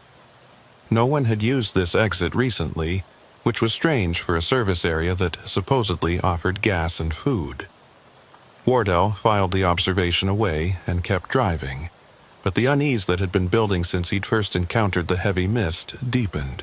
He grabbed his CB microphone and keyed it. Westbound on M28 about 15 east of Marquette. Anybody out there monitoring? Static. He tried again. Any drivers familiar with this area? Is there a service exit about 15 miles east of Marquette? Just past a sign for gas and food, but I don't remember it being there. No response. The CB remained silent except for that low background hiss that seemed to match the rhythm of the mist rolling across the highway. Wardell hung up the mic and adjusted his grip on the steering wheel. His hands were stiff from gripping it too tightly, his shoulders tense from hunching forward to peer through the windshield. He made a conscious effort to relax, rolling his shoulders, flexing his fingers. Getting tense made you drive worse, made you overcorrect and second-guess yourself. He needed to stay calm, stay focused, and get through this mist bank. Once he reached Marquette, he could stop, take a break, wait for conditions to improve before continuing west toward Wisconsin. The next wave of mist was the thickest yet. It rolled across the highway like a solid wall, completely obliterating everything more than 10 feet in front of his bumper. Wardell's headlights reflected back at him, creating a disorienting white glare that made it even harder to see. He slowed to 25 miles per hour, watching the fog line on the right side of the road, using it to keep himself in the lane. This was dangerous. If there was a stopped vehicle ahead, or an animal in the road, or another car doing something unpredictable, he'd have no time to react. But stopping completely wasn't an option either. The shoulder was narrow and there was no safe place to pull off. All he could do was keep creeping forward and hope the visibility improved soon. Something dark loomed up on the right side of the highway. Wardell caught just a glimpse before the mist swirled around it, but it looked like a building. A large building set back from the road, with what might have been a parking lot in front. He was past it before he could process the details, but his mind was already working on the information. A building out here? On this remote stretch of M28? He glanced in his mirror but could see nothing behind him except white mist. The building, whatever it was, had already disappeared. Wardell considered stopping, backing up to investigate. But that seemed like a bad idea in zero visibility. Better to keep moving forward. If it was a rest area or truck stop, there would be signs, lights, some indication of what it was. But as he continued westbound, Wardell realized he hadn't seen any signs. No advance warning that a facility was ahead. No directional markers. Nothing. Just that brief glimpse of a dark structure in the mist. And now that he thought about it, the building had looked odd. Not modern, not the kind of clean metal and glass design you'd expect from a recent construction. It had looked older, more solid, like something built decades ago and left to weather. The mist was starting to thin slightly and Wardell could see maybe 50 yards ahead now. The highway stretched empty in both directions. No other vehicles visible, no buildings. Just the road and the forest and the mist rolling in from the invisible lake on his left. His fuel gauge was sitting at just under a quarter tank, lower than Wardell liked to let it get. He'd been planning to fuel up in Marquette, but that was still at least 20 minutes away at his current speed. Maybe more if the mist didn't clear. He started thinking about that exit he'd passed, that sign indicating services available. If there was actually a gas station there, it might be worth turning around and checking it out. Getting fuel now would give him more options, more flexibility. He wouldn't have to worry about running low if conditions got worse. Wardell chewed on the inside of his cheek, weighing his choices. Keep pushing forward to Marquette, or turn back and investigate that exit. The decision was made for him when the mist suddenly thickened again, worse than before, reducing visibility to almost nothing. Wardell hit his four-way flashers and slowed to 15 miles per hour, barely crawling. This was insane. He couldn't drive in these conditions. He needed to get off the highway, find somewhere safe to wait it out. And that exit, with its promise of services, was only a few miles behind him. Wardell checked his mirrors, saw nothing but white, and carefully began to slow even further. There was no turnaround here, no median crossover, but the highway was completely empty. If he was careful, if he used his flashers and checked thoroughly, he could turn the truck around and head back to that exit. It took him 5 minutes to execute a safe turnaround, using the full width of the highway and part of the shoulder on both sides. Any truck driver watching would have winced at the maneuver, but Wardell was careful, taking his time, making sure his trailer tandems were positioned correctly. When he finally had the truck pointing eastbound back the way he'd come, the mist had thinned just enough to let him see the road ahead. He put the transmission in gear and started back, watching for the exit sign, watching for that dark building he'd glimpsed. His CB radio crackled suddenly, making him jump. A voice came through, male and distorted by static. Westbound traffic be advised. M28 is closing east of Marquette due to visibility. Do not attempt. The transmission cut off mid-sentence, replaced by silence. Wardell grabbed the microphone. "Say again, I didn't copy your full transmission. Are they closing M28? No response. He tried again, switching to Channel 9, the emergency channel.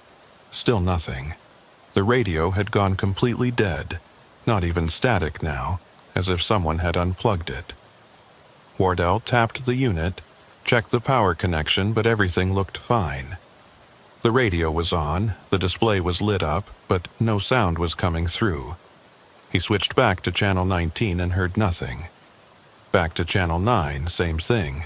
The radio was dead, which meant he was driving into this mist with no way to communicate, no way to hear warnings or reports from other drivers or authorities. The exit appeared sooner than he expected, emerging from the mist like something materializing from thin air. The sign was there, the same green highway sign with symbols for gas, food, and lodging. But now that Wardell was looking at it more carefully, he noticed details that bothered him. The sign was old, the reflective surface dulled by years of weather, the metal frame showing rust at the edges. The symbols were in an older style too, not the modern standardized designs used on current highway signs. This sign looked like it had been standing here for 30 or 40 years, which didn't match with his memory of this area. He'd driven M28 dozens of times and he'd never seen this exit before. But he needed fuel, and he needed to get off the road, and this was his only option. Wardell took the exit, his truck rumbling down the narrow ramp into what looked like increasingly dense forest.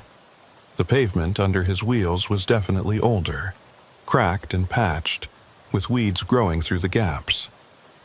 The ramp curved to the right and descended, and Wardell had the odd sensation of driving down into something, like the exit was leading him below ground level even though the terrain looked flat. The mist was thinner here, blocked somewhat by the trees, and he could see better. Ahead of him the ramp ended at a T intersection, and beyond that he could make out buildings. It was a rest area, or had been once. A main building sat at the center, 2 stories tall, built in a style that looked distinctly 1970s. Brown brick, narrow windows, a flat roof with a slight overhang. To the left was what appeared to be a service station, with old-style gas pumps under a canopy. To the right were several parking spaces, and beyond those a picnic area with tables and what might have been restrooms. Everything was there. Everything you'd expect from a highway rest stop, but everything was wrong. The building looked abandoned, windows dark, no lights visible anywhere. The gas station pumps were old, the kind Wardell remembered from his childhood, tall and narrow with the price displays on top. And there were no other vehicles anywhere. No cars, no trucks, nothing. Wardell brought his truck to a stop at the T intersection and sat there with the engine idling, trying to decide what to do. Every instinct told him to turn around, get back on M28, push through to Marquette despite the mist. But his fuel gauge was sitting at a quarter tank, and the logical part of his mind said he should at least check if the gas station was operational. Maybe it was one of those automated places, card reader pumps that didn't need an attendant. Maybe the building was dark because it was late afternoon and no one was using the facilities. There could be perfectly reasonable explanations for everything he was seeing. Wardell put the truck in gear and turned left toward the gas station. As he pulled up alongside the pumps, details became clearer and his unease deepened. The pumps weren't just old, they were ancient. Mechanical meters instead of digital displays. Prices posted in hand-painted numbers that read 79 cents per gallon. Wardell knew gas prices fluctuated, but they hadn't been 79 cents in his lifetime. These pumps hadn't been updated in decades, maybe hadn't been used in decades. He climbed down from his cab and approached the nearest pump, looking for some indication that it was still functional. The hoses were cracked, the metal nozzle corroded. When he tried the handle, it wouldn't budge. The pump was dead, had been dead for years. Wardell stepped back and looked around the rest area. In the improving light with the mist thinning, he could see more details. The picnic tables were weathered gray, some of them collapsed. The trash cans were rusted through. The restroom building had a padlocked door with a faded sign that read, "Closed." This place had been abandoned long ago, probably decades. So why had there been a highway sign indicating services available? Why had that sign looked relatively new, or at least maintained, while everything here was falling apart? Wardell walked toward the main building, his boots crunching on gravel that was being slowly consumed by moss and grass. The main building had large windows across the front, the kind that would have looked into a restaurant or visitor center. Wardell cupped his hands against the glass and peered inside. What he saw made his breath catch. The interior wasn't empty. It was furnished, set up like a functioning rest-stop restaurant. Tables with chairs, a counter with stools, display cases that looked like they still held food. But everything was covered in dust, thick layers of it, and there were cobwebs strung across every surface. More disturbing were the details. Place settings on some of the tables, as if people had been eating there and just walked away mid-meal. A coat hanging on a rack by the door, slowly being consumed by mildew. A newspaper spread out on the counter, its headline too faded to read but the date visible. August 17th, 1979. Wardell stepped back from the window, his heart pounding. This place had been closed since 1979, over 40 years ago. But someone had been maintaining the highway sign, keeping it visible, directing travelers here. Why? He turned and looked back toward the exit ramp, half expecting to see it had disappeared, but it was still there, a dark gap in the trees. He could leave right now, get back on M28, forget about this place. But something held him there, some combination of curiosity and confusion. If this rest area had been closed for over 40 years, why did it look like people had just walked away from it? Why wasn't it completely stripped and vandalized? How had it remained so preserved, so frozen in time? He walked along the front of the building, looking for another entrance, and found a door marked "Office, Staff Only."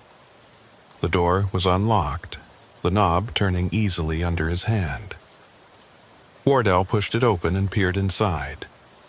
A short hallway, more doors leading off it, dim light filtering through dusty windows.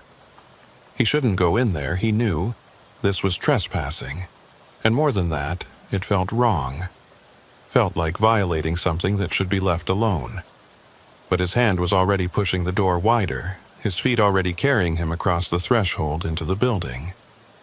The air inside was cold, cold enough that his breath fogged, and it smelled of dust and decay and something else. Something that reminded him of the lake, of wet stone and deep water. The hallway led to what looked like a manager's office. More newspapers on the desk, all from 1979. A calendar on the wall turned to August with several dates circled in red marker. Photographs in frames showing the rest stop in its prime, cars and trucks from the 70s filling the parking lot, families at the picnic tables. Wardell picked up one of the newspapers and scanned the headline. Upper Peninsula braces for early winter storm. The article below talked about an unusual weather system moving in from Canada, bringing unseasonably cold temperatures and the potential for heavy snow. Strange to read about winter storms in an August paper, but Michigan weather was notoriously unpredictable. A sound from deeper in the building made Wardell freeze. A creak, like footsteps on old floorboards. He listened, barely breathing, but heard nothing more. Just the building settling, he told himself. Old structures made noise, but his skin was crawling, and every survival instinct he possessed was screaming at him to get out. Wardell set down the newspaper and walked quickly back toward the entrance. As he reached the door, he heard the sound again, closer this time. Definitely footsteps, and they were coming from the direction of the restaurant. Someone was in the building with him. Wardell didn't wait to see who it was. He pushed through the door and walked quickly toward his truck, forcing himself not to run. Running would make him look foolish if this was just a security guard or maintenance worker. But when he reached his truck and climbed into the cab, when he looked back at the building, he saw a figure standing in one of the windows. Too far away and too backlit to make out details, but definitely a person, standing motionless and watching him. Wardell started his engine and put the truck in gear, backing away from the gas pumps. The figure in the window didn't move, didn't wave, didn't react at all, just stood there watching as Wardell turned his truck around and headed back toward the exit ramp. As he drove up the ramp toward M28, Wardell glanced in his mirror one last time. The rest area was disappearing into the mist behind him, the buildings fading into white, and for just a moment he thought he saw more figures. Several of them standing in the parking lot, standing by the picnic tables, all facing his direction, all watching him leave. Then the mist swallowed everything and he was back on the exit ramp, climbing up toward the highway. His hands were shaking on the steering wheel and his heart was racing. What had he just experienced? An abandoned rest stop that looked like it had been closed for 40 years, yet somehow preserved as if it had just been locked up yesterday. And those figures, were they real? Security guards? Squatters using the abandoned building? Or something else? The exit ramp delivered him back onto M28, and Wardell turned westbound again, back toward Marquette. The mist had thinned considerably while he'd been at the rest area, and he could now see several hundred yards ahead. The visibility was still poor, but manageable, and he pushed his speed up to 50 miles per hour, wanting to put distance between himself and that exit. He drove for 20 minutes without seeing any other vehicles, the highway completely empty, and when he finally saw the lights of Marquette ahead, he felt relief wash through him. Civilization, people, normalcy. He could fuel up, grab some food, maybe ask some locals about that rest area, and find out what its story was. But even as he saw the first buildings of Marquette appearing through the thinning mist, Wardell couldn't shake the image of those figures standing in the parking lot. Couldn't forget how the rest area had looked frozen in time, preserved like something in a museum.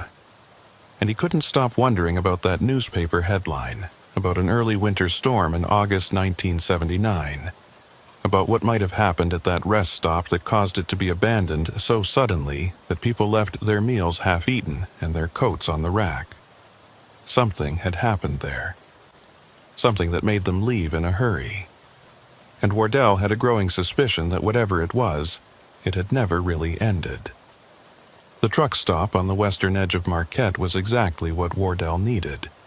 Bright, fluorescent lights, the smell of diesel and coffee, other trucks parked in neat rows with their engines idling. Normal things, real things. He pulled into an empty spot and sat there for a moment with his own engine running, just letting the familiar sounds and sights wash over him. Through the windows of the main building he could see people moving around, truck drivers getting coffee, a clerk behind the register. Everything was solid and present and undeniably real, and Wardell felt the tension in his shoulders begin to ease. He climbed down from his cab and headed inside, the bells on the door jingling as he pushed through. The warmth hit him immediately, along with the combined scent of hot dogs on rollers, burnt coffee, and that indefinable truck stop smell that was the same everywhere from Maine to California. A woman behind the counter looked up as he approached, her name tag reading Eunice. She was maybe 50, with gray hair pulled back in a ponytail and the kind of face that suggested she'd been working this counter for decades. "Evening," she said with a practiced smile. "Cold one out there tonight. What can I get you?" Wardell ordered coffee and asked about fueling up. Eunice directed him to the pumps outside and rang up his coffee, making small talk about the weather and the mist that had been rolling off the lake all day. "Worst I've seen it in years," she said. "Had a couple of trucks come through earlier saying they could barely see the road. State Patrol's been advising people to wait it out if they can." Wardell nodded, wrapping his hands around the hot coffee cup. "Speaking of the road," he said, trying to keep his tone casual, "is there a rest area east of here? Maybe 15, 20 miles? I thought I saw an exit sign, but I don't remember there being anything out that way." Eunice's expression changed, the professional smile fading into something more guarded. "East on M28? No, there's nothing between here and Munising except trees. Why, did you see something?" Wardell described the exit, the sign indicating services, the rest area he'd found. As he talked, Eunice's face grew more still, more closed off, and when he finished, she was quiet for a long moment. Finally, she said, "You went to the old Lakeview rest stop." It wasn't a question. "Yeah, that place has been closed since I was a kid. State shut it down in '79 after what happened there." Wardell leaned forward. "What happened?" Eunice glanced around the truck stop, checking to see who might be listening, then lowered her voice. "There was a storm. Early winter storm. Came through in late August, which was weird enough by itself. Temperatures dropped 40 degrees in a few hours. Wind coming off Superior like the lake was breathing ice. That lake effect mist you drove through today? That was nothing compared to what hit that night.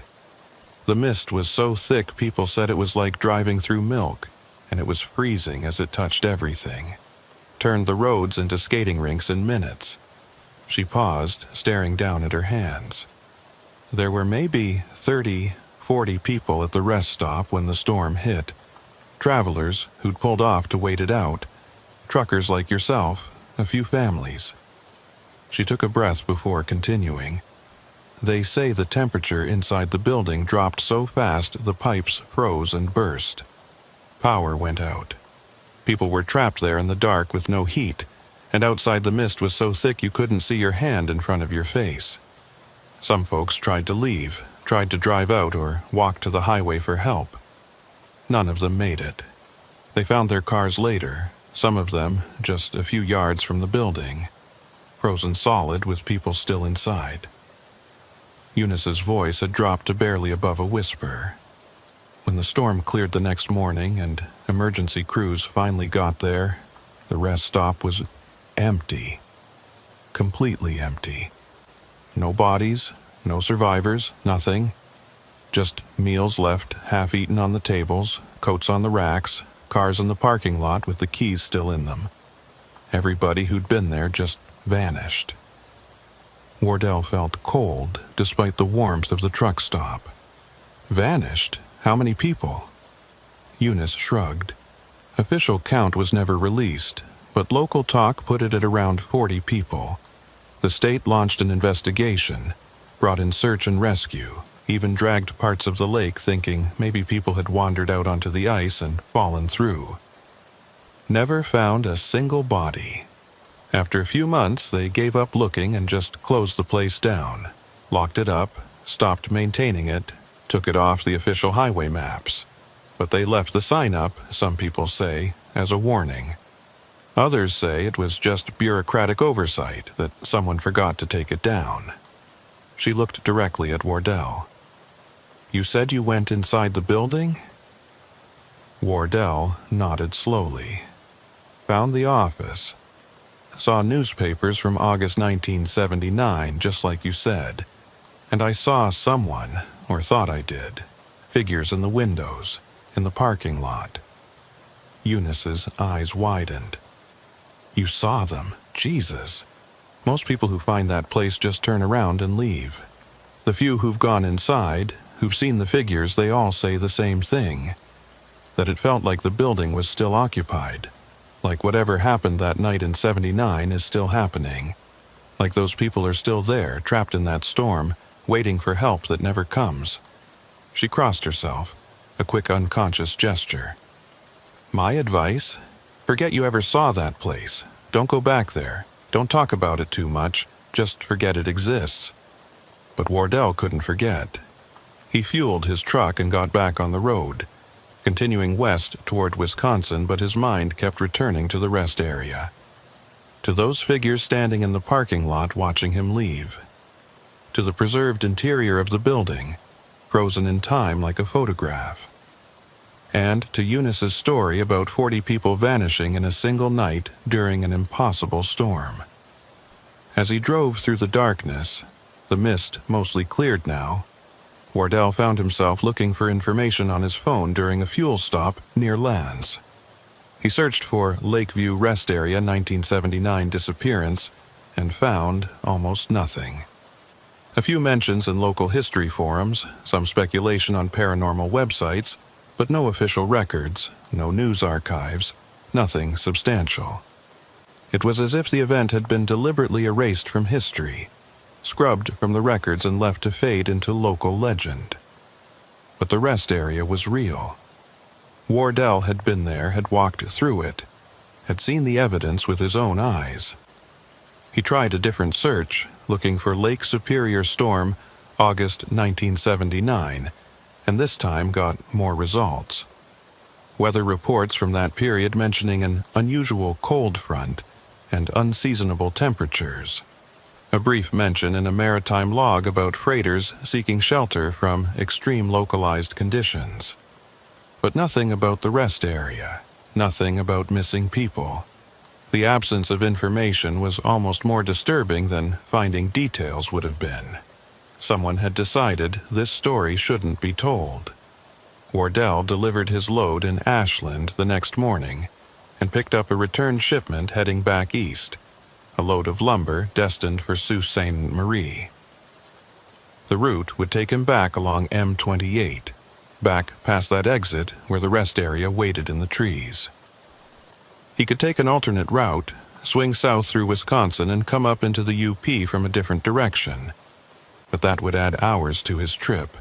And more than that, Wardell realized he wanted to see the place again.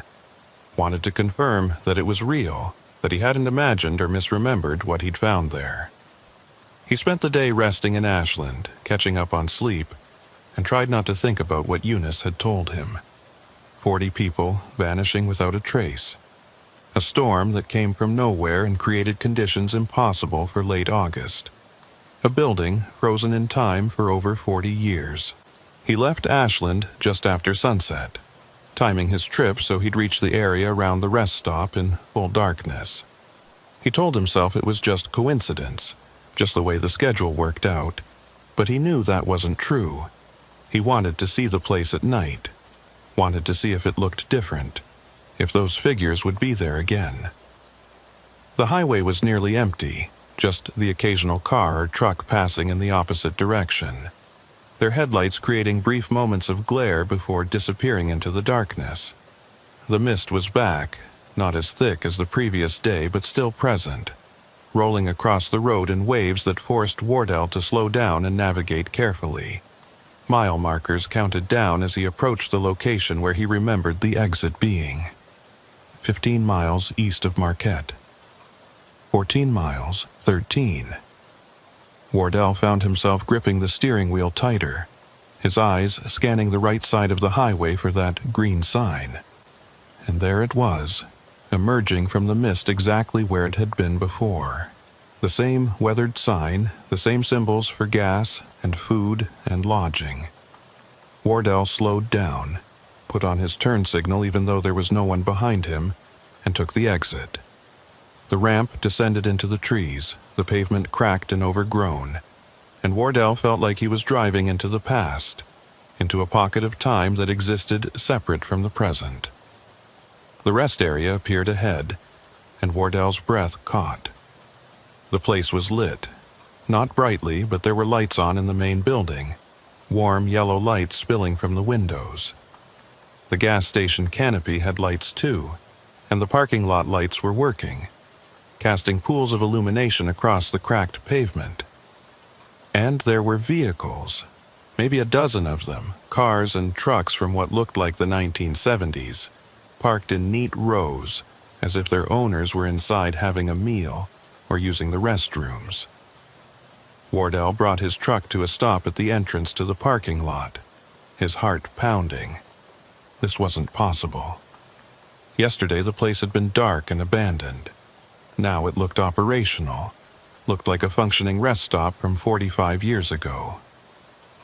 He sat there for a long moment, engine idling, trying to decide what to do. Every rational part of his brain screamed that he should turn around and leave, get back on M28 and forget he'd ever seen this place. But curiosity and something else, something that felt almost like obligation, pulled him forward. He put the truck in gear and crept into the parking lot, finding a space away from the other vehicles. Up close, he could see that the cars and trucks were all from the 70s, just as he'd thought. A Chevrolet Impala, a Ford station wagon, a couple of big rigs that looked like they belonged in a trucking museum. All of them in remarkably good condition, no rust, no damage, as if they'd been preserved perfectly for decades. Wardell climbed down from his cab and approached the main building. Through the windows he could see people inside. They were sitting at tables, standing at the counter, moving around in ways that suggested normalcy and life. But something was wrong with the way they moved. Something Wardell couldn't quite define. Their movements were slightly off, slightly too slow or too smooth, like watching footage played back at the wrong speed. He reached the entrance and pulled open the door, and warmth and sound washed over him. Conversation, the clink of dishes, the hiss of a coffee maker, the smell of hamburgers cooking and cigarette smoke. Inside, the rest stop looked exactly as it must have in 1979. Avocado green countertops, orange vinyl booth seats, wood-paneled walls. The people were dressed in styles from that era, bell-bottom jeans and wide-collared shirts, long hair and sideburns. A waitress moved between tables with a coffee pot, refilling cups. A family sat in one booth, children coloring on placemats while their parents looked at a road map.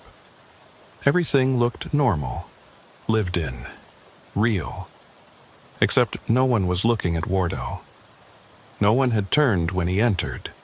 No one seemed to notice a modern truck driver in a down jacket standing in the doorway. He was invisible to them, or they were so absorbed in their own existence that they couldn't perceive him. Wardell walked slowly into the restaurant, and the sounds changed quality. The conversations became hollow, echoing, as if they were happening in a much larger space than this small building. He could hear individual words now, fragments of dialogue. A man talking about the weather, saying the temperature had dropped 20 degrees in the last hour. A woman saying they should wait it out, that the roads would be too dangerous to drive. A truck driver at the counter saying he'd never seen mist like this, that it was like the lake was trying to swallow the whole peninsula.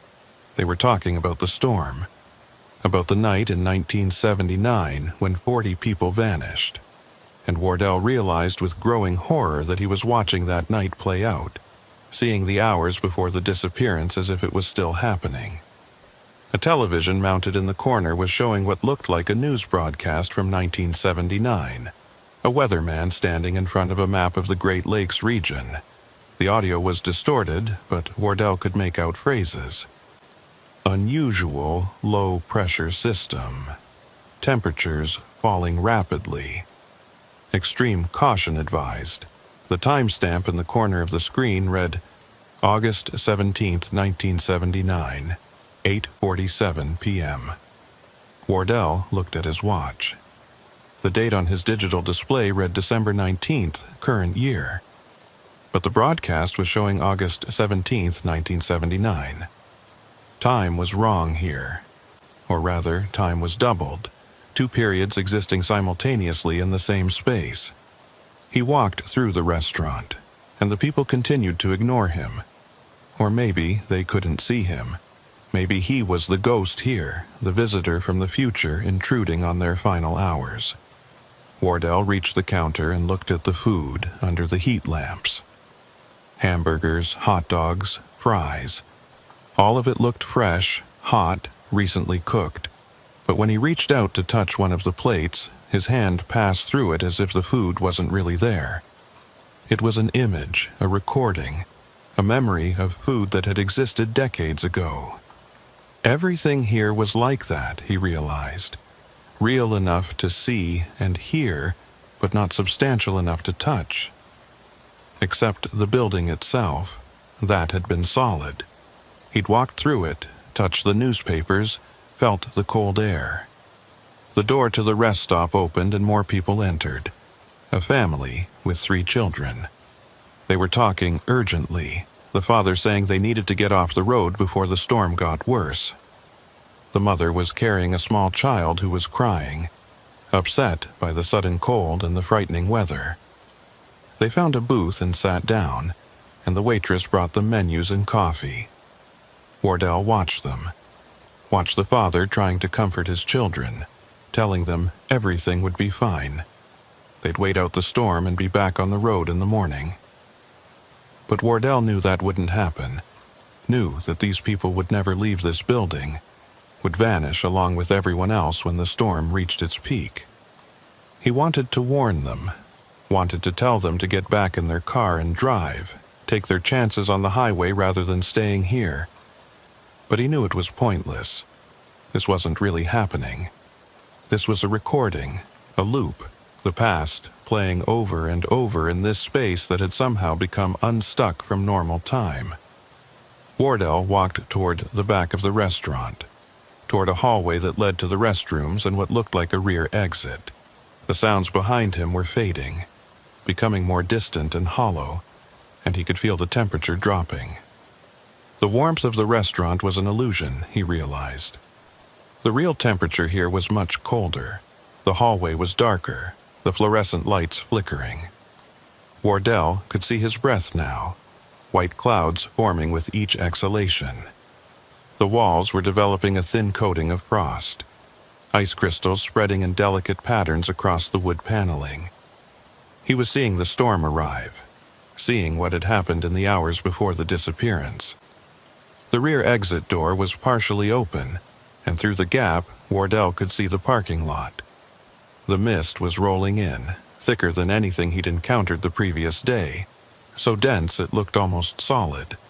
And it was moving wrong, not drifting randomly but flowing in deliberate patterns, as if it had intention, as if it was seeking something.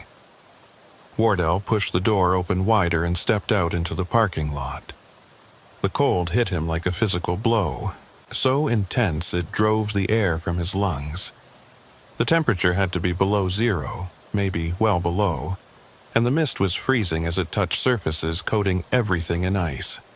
The vehicles in the parking lot were already encased, their windows frosted over, ice building up on the bodies and wheels.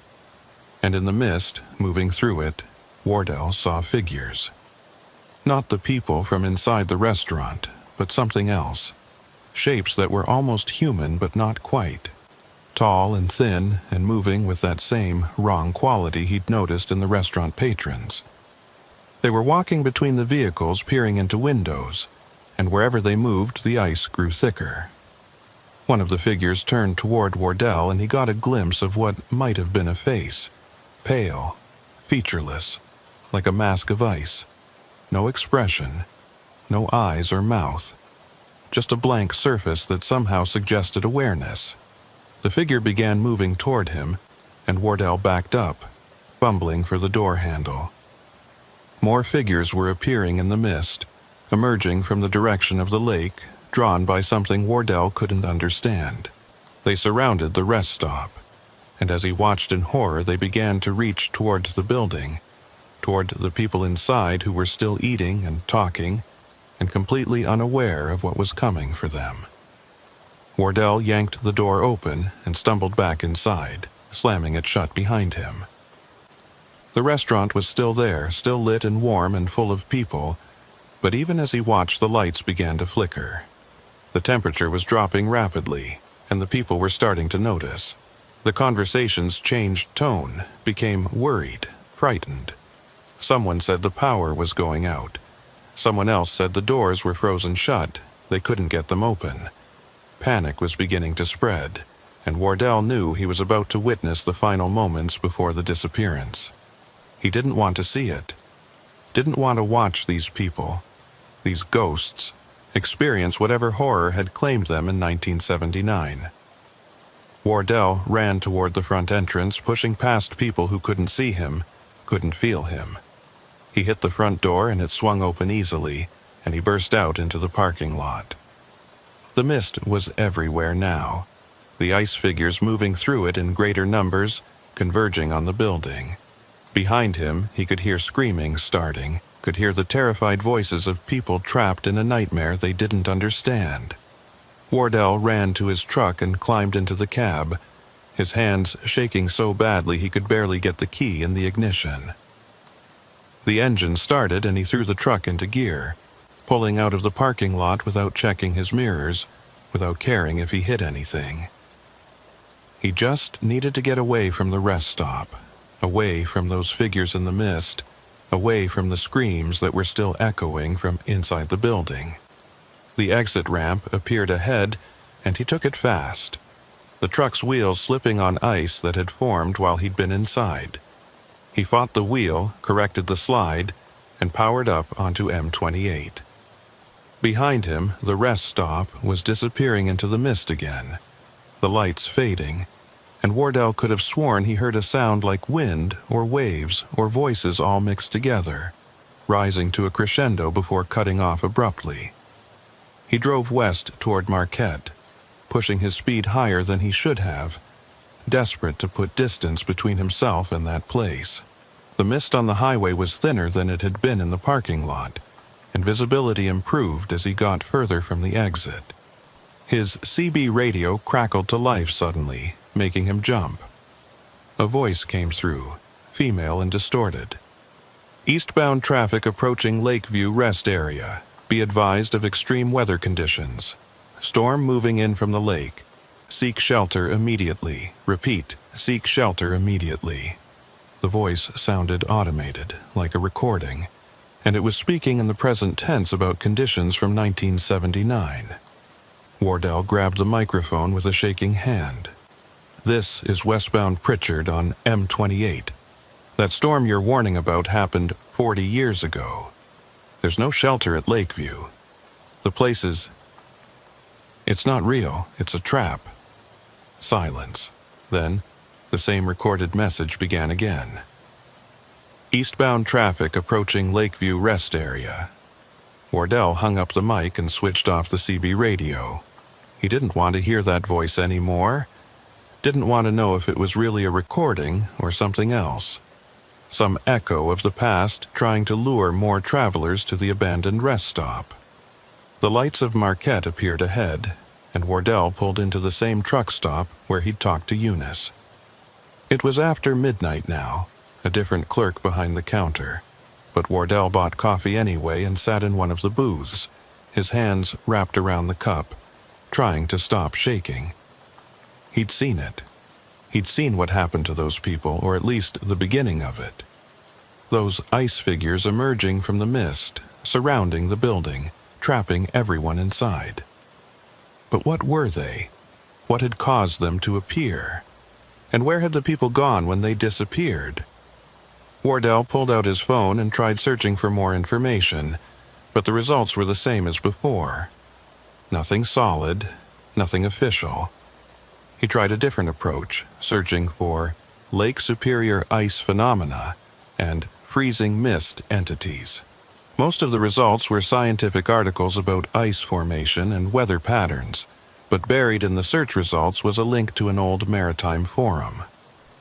Wardell opened it and found a thread from 2003 where sailors were discussing strange experiences on Lake Superior. One post caught his attention. A sailor describing a night in the late 1970s when his freighter had encountered impossibly thick mist that seemed to have shapes moving through it, shapes that looked almost human but wrong somehow. The sailor went on to describe how the mist had frozen everything it touched, how the temperature had dropped so fast that several crew members had gotten frostbite just from being on deck for a few minutes. And then he mentioned something that made Wardell's blood run cold. We could hear voices in the mist, people calling for help, but when we tried to locate them with searchlights, we couldn't see anyone. Just shapes moving through the ice fog. The captain ordered everyone below decks, and we ran at full speed until we were clear of the area. When we checked the charts later, we realized we'd been just offshore from an old rest stop on M28. Found out later that place had closed down around that same time, some kind of incident they never publicized. So it wasn't just the rest stop. The phenomenon, whatever it was, had been noticed by others. By sailors on Superior, by people who'd encountered the strange mist and the figures within it. Wardell kept reading, finding more posts, more stories. A pattern emerged. The sightings always happened in late fall or early winter, always involved the thick lake effect mist, and always seemed to be concentrated along certain sections of the coastline. The area around the old Lakeview rest stop was mentioned multiple times. It was as if that location had become a focal point for whatever was happening, a place where the boundary between normal and abnormal had worn thin. Wardell finished his coffee and walked back to his truck.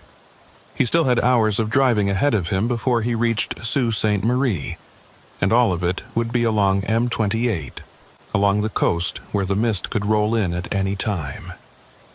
He climbed into his cab and sat there, staring at the dashboard, trying to decide what to do. He could call his dispatcher, claim mechanical problems, wait for daylight before continuing. But daylight wouldn't necessarily help. The mist could appear any time, day or night. And those figures, those ice shapes that had surrounded the rest stop, they didn't seem to care about the position of the sun. No, running wouldn't solve anything. Wardell had already seen too much, already knew too much. The only way forward was to complete his route, deliver his load, and then decide whether to ever drive this stretch of highway again. He started the engine and pulled back onto M28, heading east now, toward Unexplained and eventually Sault Ste. Marie. The night was dark, and the mist came and went in waves, but Wardell kept his speed moderate, his attention focused, and tried not to think about what he'd witnessed at the rest stop, tried not to imagine those 40 people trapped in their final moments, experiencing that freezing nightmare over and over for 45 years.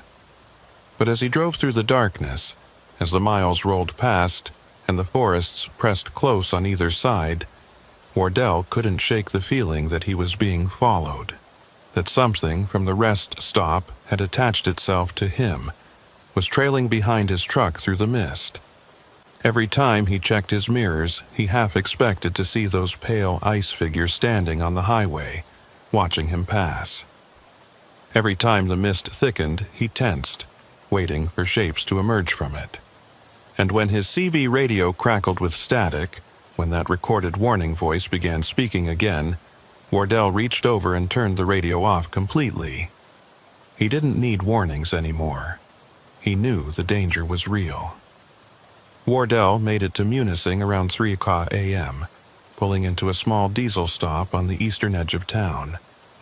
The mist had thinned to almost nothing here, the air clear and cold, stars visible overhead for the first time in 2 days. He fueled the truck and went inside for more coffee, his third or fourth cup of the night, losing count now. The exhaustion was starting to catch up with him, the adrenaline from the rest stop experience fading and leaving him hollow and shaky. He knew he should stop, get a few hours of sleep before attempting the final stretch to Sault Ste. Marie, but he didn't want to close his eyes, didn't want to risk dreaming about what he'd seen. The clerk at the Unexplained fuel stop was a young guy, maybe 25, with the bored expression of someone working the graveyard shift. He rang up Wardell's coffee without much interest, but when Wardell asked about road conditions east toward the Sioux, the clerk's demeanor changed. "You're heading east? Tonight?" Wardell nodded. "Got a delivery schedule to keep." The clerk shook his head slowly. Might want to reconsider that. Mist has been coming and going all week along the coast road. Had a couple of cars go off into the ditches, one semi-jackknifed near Grand Marais. State Patrol's been advising people to stick to the inland routes if possible. Wardell considered this. The inland route would add time and distance, taking him south through Manistique before swinging back north to the Sioux, but it would avoid the coastal sections of M28, would keep him away from the shoreline where the mist rolled in. "How's the weather forecast looking?" he asked. The clerk pulled up something on his phone, scrolling through weather reports. "Says clear for the next 12 hours, but you know how it is up here. Lake Superior makes her own weather. Forecast doesn't mean much when the big lake decides to breathe." That phrase again. The lake breathing. Wardell paid for his coffee and walked back to his truck, weighing his options. He was about to climb into the cab when he noticed something on his windshield. Not ice, not frost, but something else. A pattern, delicate and intricate, drawn in what looked like condensation. Except the pattern was too precise, too deliberate to be random. It showed a road, a curving line that could have been M28, and at one point along the road there was a symbol that looked almost like a warning sign. Wardell reached out to touch it, and the pattern disappeared, evaporating instantly as his finger made contact. He stood there for a moment, staring at the clean windshield, wondering if he'd really seen it, or if exhaustion was making him hallucinate. A voice behind him made him turn. "You saw it too, didn't you?" An older man was standing near one of the fuel pumps, filling up a battered pickup truck. He was maybe 70, with a weathered face and the kind of eyes that had seen too much. Wardell didn't pretend to misunderstand. "The rest stop? Yeah, I saw it." The old man nodded slowly. "Figured you had. You got that look. Same look I had back in '85 when I stumbled across that place. Thought I was losing my mind at first, seeing a building that shouldn't exist, full of people who'd been dead for years." He finished fueling and walked over to Wardell. "Name's Nolan Voss. Used to drive tow truck for the county, pulled a lot of cars out of ditches along M28. Saw things that didn't make sense, especially in winter when the mist comes." Wardell introduced himself, and Nolan seemed to relax slightly, as if finding someone else who understood was a relief. "That rest stop, it's not the only strange thing along this stretch of coast," Nolan said. "The whole area, from about Marquette east to Grand Marais, it's got a reputation. Locals know to be careful, especially when the mist rolls in. Something about the way the lake interacts with the land here, the temperature differences, the geology. I don't know the science of it. But things happen here that don't happen other places. Time gets funny. People see things, experience things that can't be explained." He paused. "You planning to keep driving east tonight?" Wardell nodded. "Got a delivery to make." Nolan's expression turned serious. "Then you need to know something. If you see that exit again, if you see the sign for the rest stop, don't take it. No matter how bad the weather gets, no matter how tempting it is to pull off and wait things out, don't go back there. Because every time someone goes, it gets harder to leave. The place wants people, wants to add to the number that disappeared that night. And eventually, if you go back enough times, you won't be able to leave at all. You'll become part of it, part of the loop, stuck in 1979 forever." The way Nolan said it, with absolute conviction, made Wardell's skin crawl. "How do you know this?" Nolan looked away toward the dark expanse of forest beyond the fuel stop. "Because I went back. After my first visit, I couldn't stop thinking about it, couldn't let it go. So I went back multiple times, trying to understand, trying to document it. And each time it got harder to leave. The last time, I almost didn't make it out. I felt something pulling at me, trying to keep me there. And I barely got to my truck before He trailed off, then looked back at Wardell. Before I became one of them. One of the figures in the parking lot watching new visitors arrive, unable to warn them, unable to do anything but watch. Wardell felt cold despite his heavy jacket. But you did get out. Nolan nodded, barely, and I swore I'd never go near that exit again. Haven't driven M28 at night in almost 40 years because of it. Stick to daylight, stick to clear weather, and I've been fine. But you're heading into the worst section right now. Middle of the night, mist likely to come back. You need to be prepared. If you see the exit, if you see the sign, just keep driving. Don't even slow down to look. And if your CB radio starts broadcasting that warning message, turn it off. Don't listen to it. That voice, it's designed to pull you in, to make you think you're helping by going there. They talked for another 20 minutes. Nolan sharing details about his experiences, about other drivers who'd encountered the rest stop over the years. Some had gotten out safely. Others had disappeared, their trucks found abandoned along M28 with no sign of the drivers. The official explanations were always the same. Driver error, wandered off into the woods in confusion, fell through ice. Any number of rational possibilities.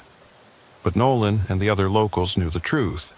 The rest stop was still claiming victims, still adding to the count from that night in 1979.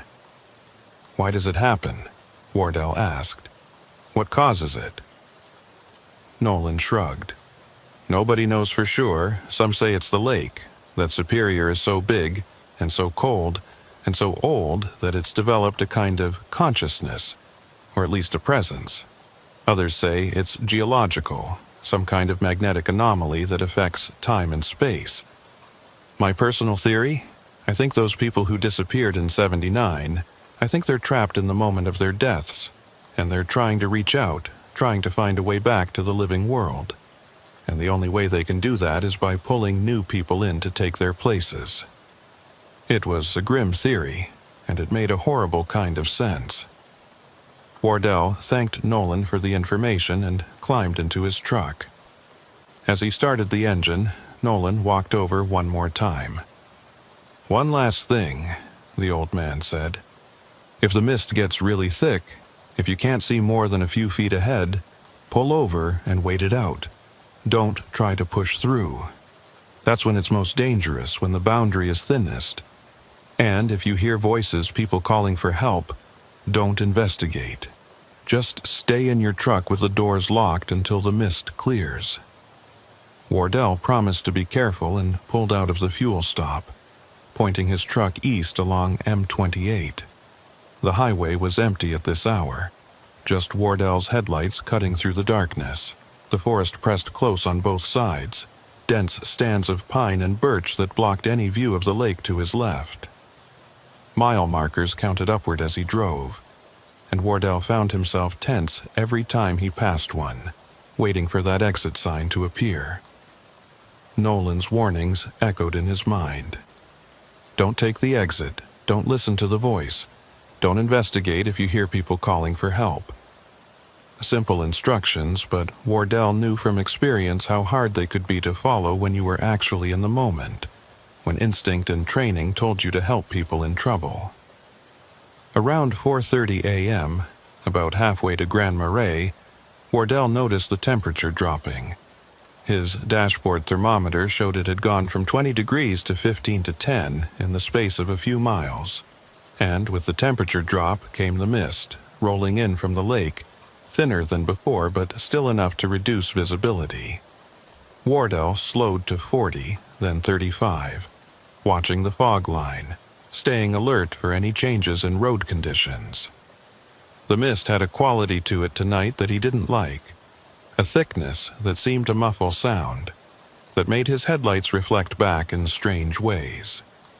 His CB radio crackled to life even though he'd turned it off hours ago. That same automated voice, that same warning message. Eastbound traffic approaching Lakeview Rest Area. Be advised of extreme weather conditions. Wardell reached over and physically unplugged the radio from its power source, but the voice continued, now coming from the speaker even though there was no power. Storm moving in from the lake. Seek shelter immediately. It wasn't possible. The radio had no power. The voice shouldn't be able to broadcast. But it was there, clear and insistent, and Wardell felt panic rising in his chest. He was reaching for the radio to physically disconnect the speaker when he saw lights ahead. Red tail lights, multiple vehicles stopped in the road. Wardell hit his brakes, the anti-lock system pulsing as he slowed rapidly. The truck came to a stop about 50 yards behind the other vehicles, and Wardell could see now that it was a pile-up. 3 or 4 cars at least, one of them turned sideways across both lanes, another in the ditch on the right side. Hazard lights were flashing, but no emergency vehicles were present yet. And in the mist beyond the accident, Wardell could see figures moving, people getting out of their cars, walking around, checking on each other. He should stop, should check if anyone was injured, if anyone needed help. It was what any decent person would do, what his training as a professional driver demanded. Wardell put his truck in park and was about to open the door when something made him hesitate. The way the people were moving. It was wrong, just like at the rest stop, that same too slow, too smooth quality. And the cars involved in the accident, now that he looked at them more carefully, they were old. Not classic cars maintained in good condition, but old cars with styling from the 1970s and 1980s. A Chevrolet Nova, a Plymouth Velar, a Ford Granada, cars that had been off the roads for decades. Wardell's hand froze on the door handle. This wasn't a real accident. This was another echo, another loop playing out from the past. And if he got out of his truck, if he walked over to help, he might become part of it, might get pulled into whatever time-displaced nightmare was unfolding here. He put the truck back in gear and carefully backed up, giving himself room to turn around. The figures in the mist turned to watch him, their faces pale and indistinct, and one of them raised a hand as if gesturing for him to stop, to help. But Wardell kept backing up until he had enough space to execute a turnaround. As he swung the truck around, pointing it back west, Wardell caught a glimpse of something that made his blood run cold. More vehicles were appearing in the mist behind the accident, old cars and trucks materializing out of the white, adding to the pile-up. And the figures were multiplying too, more people emerging from the mist, all of them moving toward the road, all of them converging on the spot where Wardell had been stopped. They were trying to create a barrier, trying to trap him the way they'd been trapped. Wardell accelerated away from the scene, watching in his mirrors as the whole tableau faded back into the mist, until he couldn't tell if it had ever really been there. He drove west for 10 miles before pulling onto a wide spot on the shoulder. His hands were shaking too badly to drive safely, and his mind was reeling from what he'd just seen. The accident, the old cars, the figures in the mist. It was spreading, he realized. The phenomenon wasn't confined to the rest stop anymore. It was bleeding out along the highway, creating pockets of displaced time where the past kept playing out over and over. Wardell sat there in the darkness, engine running, trying to calm his breathing and figure out what to do next. His phone had no signal, unsurprising this far from any cell towers.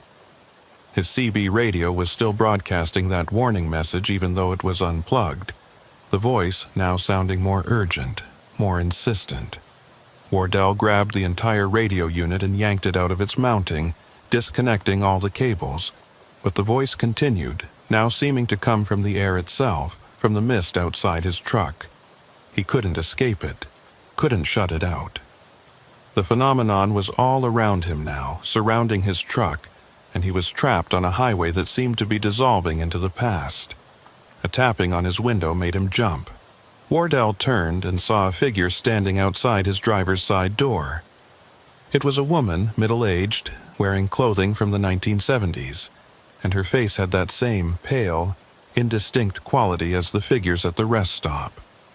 She was tapping on the glass, her mouth moving as if speaking, but Wardell couldn't hear any sound. He watched in horror as she raised her hand and began writing something on the foggy window glass. Letters appeared, traced backwards so he could read them from inside. "Help us." More figures appeared around his truck, surrounding it, all of them with that same pale, pleading look. They pressed their hands against the windows, against the sides of the trailer, and Wardell could feel the truck rocking slightly from their touch. They were real enough to create physical force, solid enough to trap him if he let them. Wardell threw the transmission into gear and hit the accelerator, and the truck lurched forward. The figures scattered, or seemed to, their forms dissipating like fog as the truck passed through them. But in his mirrors Wardell could see them reforming, gathering again, and more were emerging from the mist to join them. He drove faster than he should have given the visibility, pushing 50 and then 60, desperate to outrun whatever was pursuing him. The mist seemed to be chasing him now, billowing along behind his truck, keeping pace no matter how fast he went. And in that mist Wardell could see shapes, dozens of them, hundreds maybe, all of the people who'd vanished along this stretch of coast over the years. They were all still here, trapped in the space between then and now, unable to move on, unable to rest. And they wanted company, wanted to pull the living into their eternal loop. Wardell saw lights ahead and felt relief wash through him. The Unexplained fuel stop, still open, still bright and normal and real. He pulled in too fast, his trailer swinging wide, and brought the truck to a stop near the building. The clerk came to the door, looking concerned, and Wardell jumped down from his cab and ran toward the light.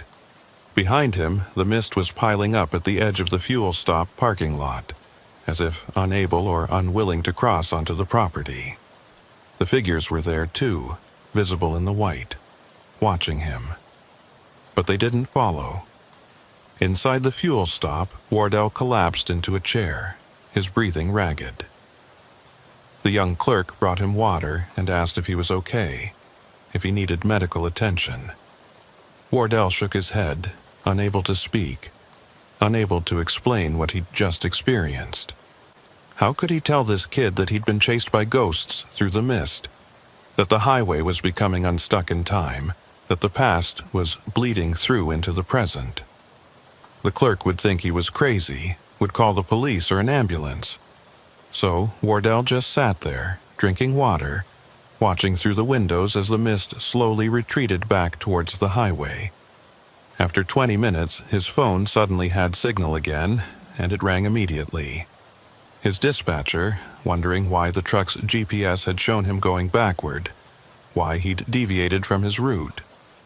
Wardell made up something about dodging an accident, about having to turn around because of road closures. The dispatcher accepted the explanation and told him to get back on schedule. The delivery in Sault Ste. Marie was time-sensitive. Wardell promised to make up the lost time and ended the call. But he knew he couldn't go back out there, not on M28, not through the coastal sections where the mist could appear at any moment. He walked over to the counter where the clerk was restocking cigarettes. Is there an inland route to the Sioux? Something that doesn't follow the lake shore? The clerk pulled up a map on his phone and showed Wardell an alternate route, heading south through Manistique and then northeast on H63. It would add about 90 minutes to the trip, but would keep him away from Superior's coast entirely. Wardell thanked him and bought more coffee, then walked back to his truck. The mist had retreated completely now, the air clear, but Wardell knew it was just waiting for him to get back on M28, to drive into its embrace. Instead, he took the southern route, following the clerk's directions, putting miles between himself and the coast. The drive was longer, but uneventful, the roads clear. No mist, no figures, no echoes from the past. Wardell delivered his load in Sault Ste. Marie just after noon, apologized for the delay, and immediately called his dispatcher to request different routes for future runs. No more M28. No more coastal highways along Superior. He didn't care if it cost him money or convenience. He was done with that stretch of road. But that night, in a motel room in the Sioux, Wardell couldn't sleep. Every time he closed his eyes, he saw those figures in the mist, saw that woman writing, "Help us," on his window. They were still out there, still trapped, and he'd done nothing to help them. Couldn't help them. What could anyone do against something like that? Against time itself becoming unstuck, against the past refusing to die. Wardell lay in the darkness, listening to wind off the lake rattling his window, and wondered how many other drivers had experienced what he had. How many had seen the rest stop, had encountered the mist figures, had been chased along that cursed stretch of highway. And he wondered, with growing dread, whether he'd really escaped at all. Whether something from that place had attached itself to him, followed him away from the coast, was even now waiting for the right moment to pull him back. Because that's what Nolan had warned about. The place wanted to add to its collection, wanted to trap more people in its eternal loop. And Wardell had been there twice now, had seen the figures, had heard their pleas for help. He'd made a connection, formed a link, and links could be pulled on from both ends. In the darkness of his motel room, with the wind howling outside and the temperature dropping, Wardell heard something that made his skin crawl. That automated voice, faint but unmistakable, coming from somewhere he couldn't identify. Eastbound traffic approaching Lakeview Rest Area. Be advised of extreme weather conditions. Storm moving in from the lake. Seek shelter immediately. He sat up in bed, heart pounding, and realized the voice was coming from his phone. But his phone was off, powered down, sitting on the nightstand. He picked it up and the screen was dark, no power, yet the voice continued emanating from the speaker. Wardell threw the phone across the room and it hit the wall, breaking into pieces. The voice stopped, but in the silence that followed, Wardell could hear something else. Footsteps in the hallway outside his room. Slow footsteps, shuffling, like someone walking in shoes that didn't quite fit. And then a tapping on his door, soft and persistent. The same rhythm as that woman had used on his truck window. Tap, tap, tap, pause, tap, tap, tap. Wardell sat frozen in his bed, staring at the door, watching the shadow of feet visible in the gap beneath it. The tapping continued for what felt like hours but was probably only minutes. Then it stopped and the shadow moved away, and Wardell was alone again. But he knew, with absolute certainty, that this wasn't over. The rest stop, the mist, the figures trapped in time, they'd marked him, and they wouldn't let him go easily. Wardell didn't sleep that night, just sat in his bed with all the lights on, waiting for dawn, wondering if he'd ever feel safe driving again. Wardell didn't leave Sault Ste. Marie for 3 days. He stayed in that motel room, ordering food delivery, avoiding the windows, trying to convince himself that what he'd experienced had been exhaustion-induced hallucination. The rational part of his mind insisted there had to be logical explanations. Old buildings preserved by cold and dry conditions, squatters living in the abandoned rest stop, his phone malfunctioning due to electromagnetic interference, someone knocking on the wrong motel room door in the middle of the night. All of it could be explained without resorting to supernatural theories, but the rational explanations didn't account for everything, didn't explain the cars from the 1970s appearing and disappearing in the mist, didn't explain the figures that had surrounded his truck, solid enough to rock it with their touch, but insubstantial enough to dissipate when he drove through them. Didn't explain how his CB radio continued broadcasting after being physically disconnected from all power sources, and they certainly didn't explain the pattern that kept appearing on surfaces around him. The same symbol he'd seen on his windshield, showing up now on the bathroom mirror, on the motel room window, on the screen of his replacement phone. A road with a warning marker, always the same, always appearing when he wasn't looking. On the fourth day, his dispatcher called, insistent that Wardell needed to get back to work. There were loads waiting, schedules to keep, contracts to fulfill.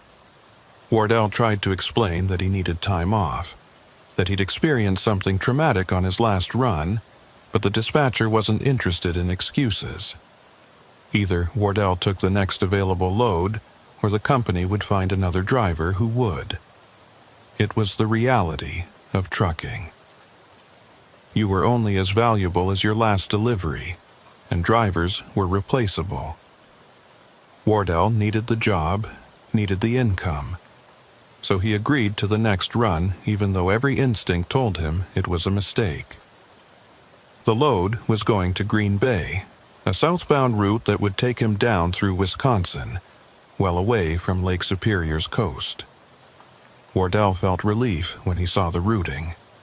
He could handle this, could get back into the rhythm of driving without having to face M28 again. He picked up the load at a warehouse outside the Sioux and headed south on I-75, then west on US 2. The weather was clear, the roads dry, and for the first 100 miles everything felt normal. Wardell started to relax, started to think maybe he'd overreacted, maybe the worst was behind him. Then, about 20 miles west of St. Ignace, he noticed the temperature dropping. The dashboard thermometer went from 32 degrees to 28 to 23 in the space of a few miles. And with the temperature drop came something else. Mist, rising from the snow-covered fields on either side of the highway, thin at first but thickening rapidly. Wardell's hands tightened on the steering wheel. This wasn't lake effect mist. He was too far inland, too far from Superior's shore. But the mist was behaving the same way, rolling in deliberate patterns, obscuring the road in waves. His CB radio, a new unit he'd installed to replace the one he'd destroyed, crackled to life. That voice, that automated warning, now coming through on a frequency he'd never used. Eastbound traffic approaching Lakeview Rest Area. Wardell's stomach dropped. He wasn't eastbound. He was heading west, and he was nowhere near M28. But the warning continued, and as it did, the mist thickened until he could barely see 20 feet ahead. Wardell slowed to a crawl, his four-way flashers on, and tried to keep the truck on the road by following the fog line. Something appeared in the road ahead. Wardell hit his brakes and the truck shuddered to a stop, the anti-lock system pulsing. There, directly in his lane, was a vehicle. Not a modern car, but something from decades ago, a station wagon with wood paneling on the sides, its hazard lights flashing weakly. Wardell sat there, engine idling, trying to decide what to do. Every lesson from his encounter on M28 told him to turn around, to get away from this situation. But he was on a straight section of highway with no room to turn around, and the mist was so thick he couldn't see what was behind him anymore. A figure emerged from the station wagon, a woman dressed in clothing from the 1970s, waving for help. Wardell watched through his windshield as she approached his truck, and even from a distance he could see that something was wrong with her movements, that same too smooth quality he'd seen before. She reached his driver's side window and tapped on it, her face pale and indistinct in the mist. Wardell didn't roll down the window, didn't acknowledge her. He just sat there, staring straight ahead, remembering Nolan's warning. Don't investigate. Don't help. Don't engage. The woman's tapping became more insistent, and then she began speaking. Wardell couldn't hear her through the closed window, but he could see her mouth moving, could see the desperation in her gestures. She was pointing back toward the station wagon, pointing at something Wardell couldn't see. Maybe other passengers. Maybe children. The scenario was designed to pull at his conscience to make him want to help, but Wardell kept his hands on the wheel and his eyes forward. This wasn't real. This was the phenomenon spreading, following him away from the coast, trying to trap him the way it had trapped so many others. More figures appeared in the mist around his truck. Men, women, children, all dressed in styles from past decades. They surrounded the cab, pressing their hands against the windows, their mouths moving in silent pleas. Wardell could see their breath fogging the glass, could feel the truck rocking slightly from their touch. They were becoming more solid, more real, and he knew if he didn't do something soon, they would find a way inside. He put the truck in reverse and began backing up slowly. The warning beeps loud in the enclosed cab. The figures scattered but didn't disappear, reforming behind and beside his truck as he moved. Then Wardell saw something that made his decision for him. In the mist ahead, beyond the station wagon, more vehicles were appearing. Dozens of them, maybe hundreds, old cars and trucks materializing out of the white. And between them, walking toward his position, were more figures. An army of them, all converging on his location. They were hurting him, Wardell realized, trying to force him off the road, trying to trap him in the mist where time didn't work properly and the past could swallow the present. He couldn't back up far enough to escape them all, and going forward would drive him directly into their midst. Wardell made a split-second decision. He cranked the wheel hard to the right and hit the accelerator, driving off the highway into the snow-covered field beyond. The truck bounced and lurched over the uneven ground, the trailer fishtailing behind him, but he kept the power on and fought the wheel to maintain some semblance of control. Behind him, he could hear metal scraping as the trailer tandems caught on something, but he didn't stop. He just kept driving across the field, praying he wouldn't hit a drainage ditch or a fence post hidden in the snow. The mist seemed to follow him, billowing across the field, and in his mirrors, Wardell could see the figures pursuing. They were running now, their movements becoming faster and more frantic, and the sight of them sprinting through the snow was more terrifying than when they'd been moving slowly. They were losing their facade of humanity, becoming something else, something that moved in ways that no living person could. Wardell pushed the truck harder, the engine roaring, the wheels spinning in the soft snow. He had maybe 100 yards lead on the nearest figures, and it was shrinking. Ahead, he could see lights.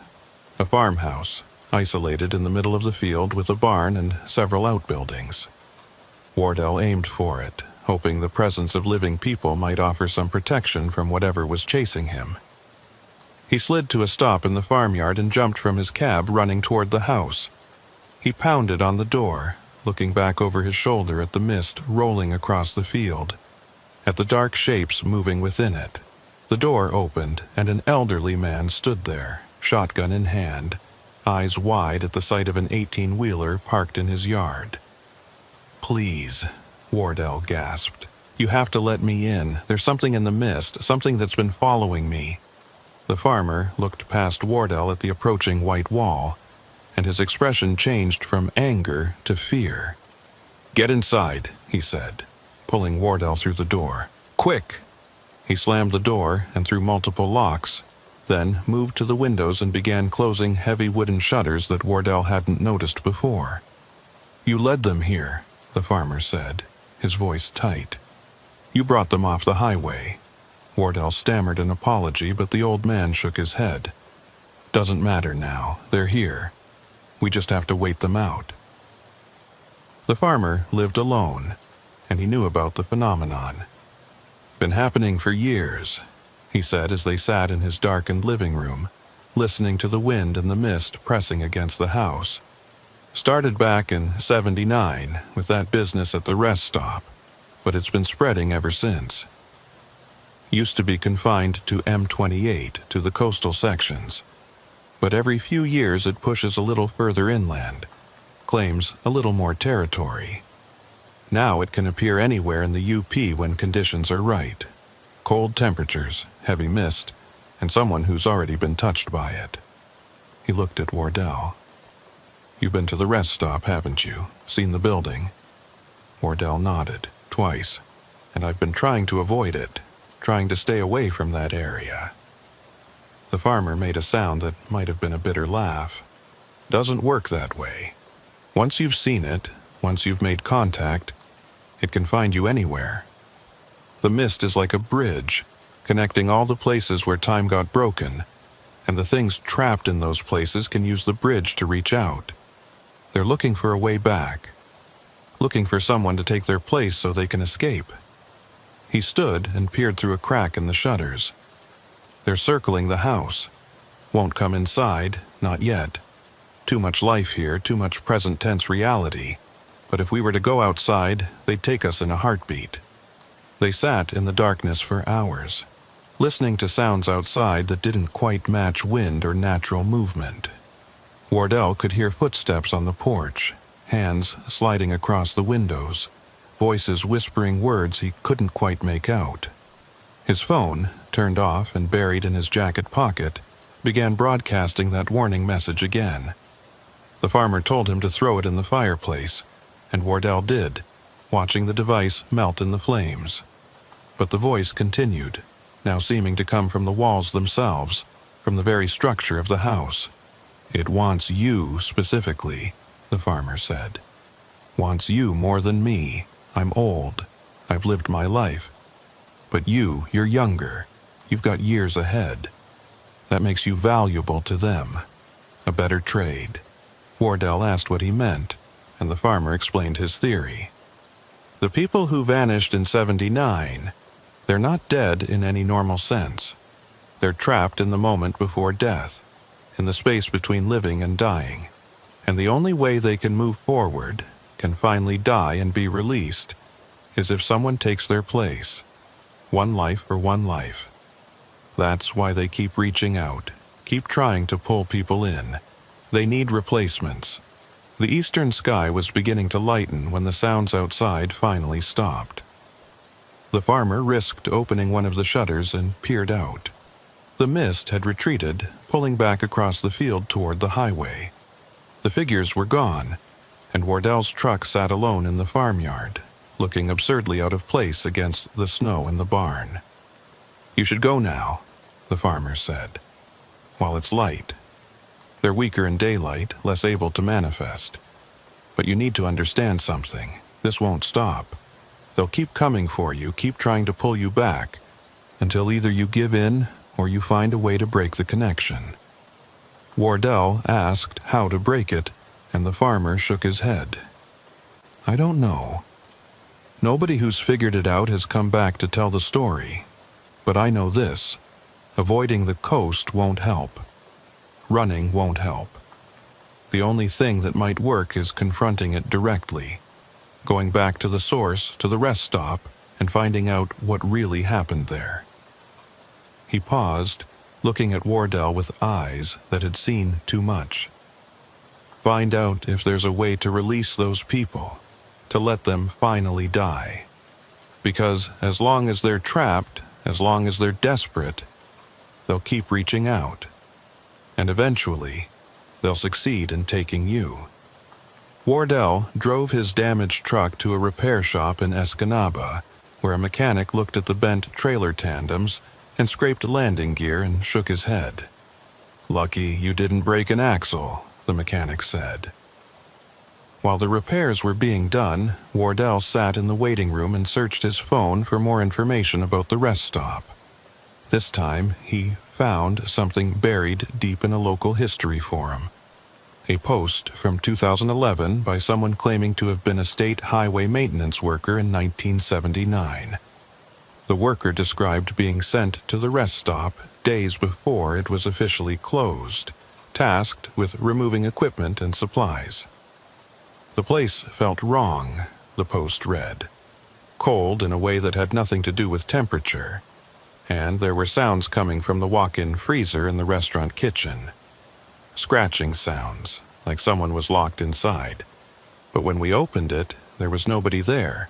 Just frost so thick it looked like ice sculptures, and a smell like winter and deep water.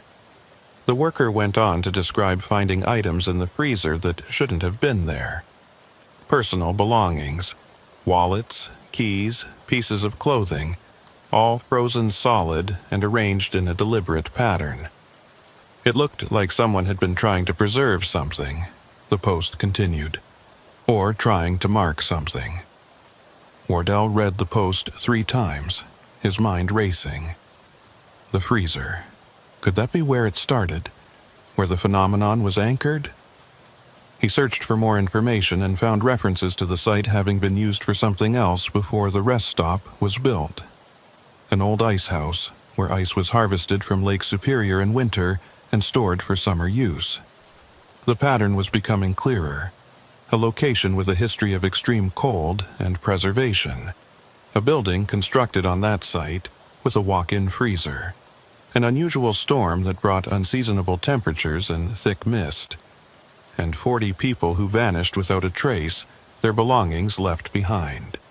When his truck was repaired, Wardell made a decision. He wouldn't continue to Green Bay. He wouldn't run anymore. He would go back to the rest stop one final time and try to end this. His dispatcher called within the hour, demanding to know why he was going the wrong direction. Wardell didn't answer. He turned off his phone, unplugged his CB radio, and drove in silence back toward M28, back toward the coast, back toward the exit that had haunted him for weeks.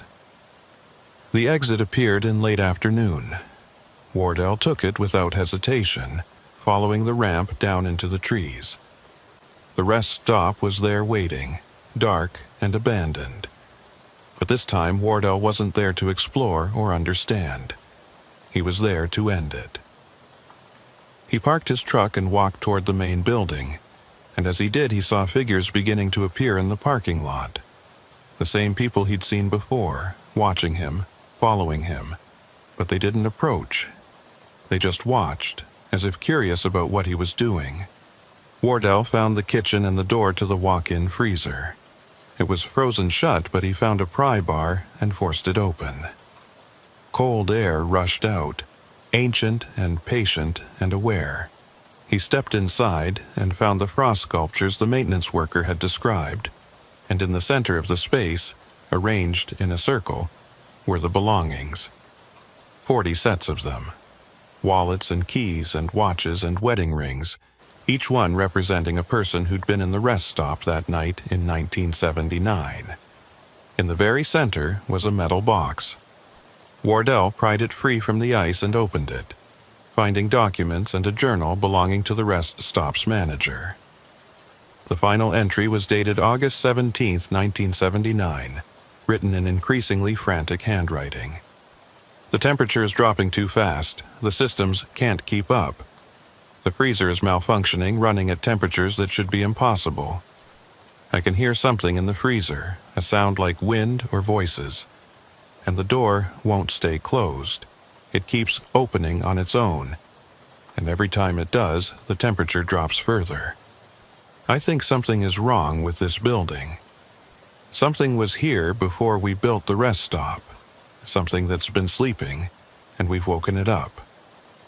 Wardell heard the footsteps and turned to find a figure standing in the freezer doorway. It was one of the women from the parking lot, but now she looked more solid, more real. She was staring at the circle of belongings, and her expression was one of recognition and sorrow. "You understand now," she said, her voice clear. "We've been trying to tell someone for 45 years. We're not dead, we're trapped, held here by something that feeds on cold and time." Other figures appeared behind her, crowding into the freezer. "Can you help us?" the woman asked. "Can you find a way to break this? To let us finally move on?" Wardell looked at the circle of belongings, at the desperate faces surrounding him. "I don't know what to do," he admitted. The woman pointed at the circle. "Take them out. Break the pattern. It was created to keep us here, to anchor us to this moment. If you break it, maybe we can leave. Maybe we can finally die." Wardell began gathering the belongings, taking them out of their careful arrangement and placing them randomly around the freezer.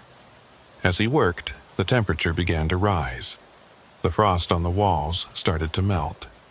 The figures watched with growing excitement and fear, and as the last item was moved, as the circle was finally broken, they began to change. Their forms became less solid, more translucent. "It's working," the woman said, her voice fading. "We can feel it. The pull is weakening. We can move on now. We can finally—" She disappeared mid-sentence, dissolving into mist. The others followed, one by one, their faces showing relief and gratitude before they vanished. Within minutes, the freezer was empty except for Wardell and the scattered belongings. The cold was dissipating, the temperature normalizing. Wardell gathered the belongings into a bag and walked out of the building, back to his truck. The parking lot was empty now, no figures watching, no sense of presence. The rest stop felt truly abandoned for the first time. He drove back up to M28, and when he looked in his mirrors, the rest stop was fading, becoming less substantial. By the time he reached the highway, it had vanished completely. Just trees and an overgrown clearing where it had stood. He delivered the belongings to the Michigan State Police, telling them he'd found them while exploring. 3 days later, he received a call. The items matched missing persons cases from 1979. All people last seen near the old Lakeview rest stop. The cases would be officially closed, families notified.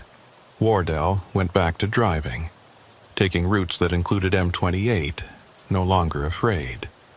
He never saw the rest stop again, never encountered the figures or heard the automated warning. But sometimes, on winter nights when the temperature drops and the mist rolls in from Superior, Wardell thinks about those 40 people, about how they spent 45 years trying to warn others, trying to find someone who would understand and help them. He wonders if they found peace when they were finally released. He hopes they did. And that memory stays with him, a reminder that the real horror isn't always death. Sometimes it's being trapped, unable to move forward or backward, stuck in an endless loop of the worst moment of your life. Wardell still drives truck, still hauls loads across the Upper Peninsula. But now, when he hears other drivers talking on the CB about strange experiences, he listens more carefully. Because he knows some of those stories are true, that there are places where reality becomes thin and the past bleeds through. And he knows that sometimes someone needs to step up and help, needs to break the circles that trap people, release the patterns that bind them. The highway stretches on, and Wardell drives it with open eyes, watching for signs, listening for warnings, ready to help if needed. Because if there was one place where time got broken, there might be others. And those people deserve to be freed. The mist still rises from Lake Superior on cold nights, still rolls across the coastal highways. But now, when Wardell drives through it, he doesn't see threats in every shadow. The supernatural has retreated, at least from this section of highway. But he knows it's still out there, somewhere, waiting in other forgotten places. And when that day comes, when he encounters it again, Wardell will be ready.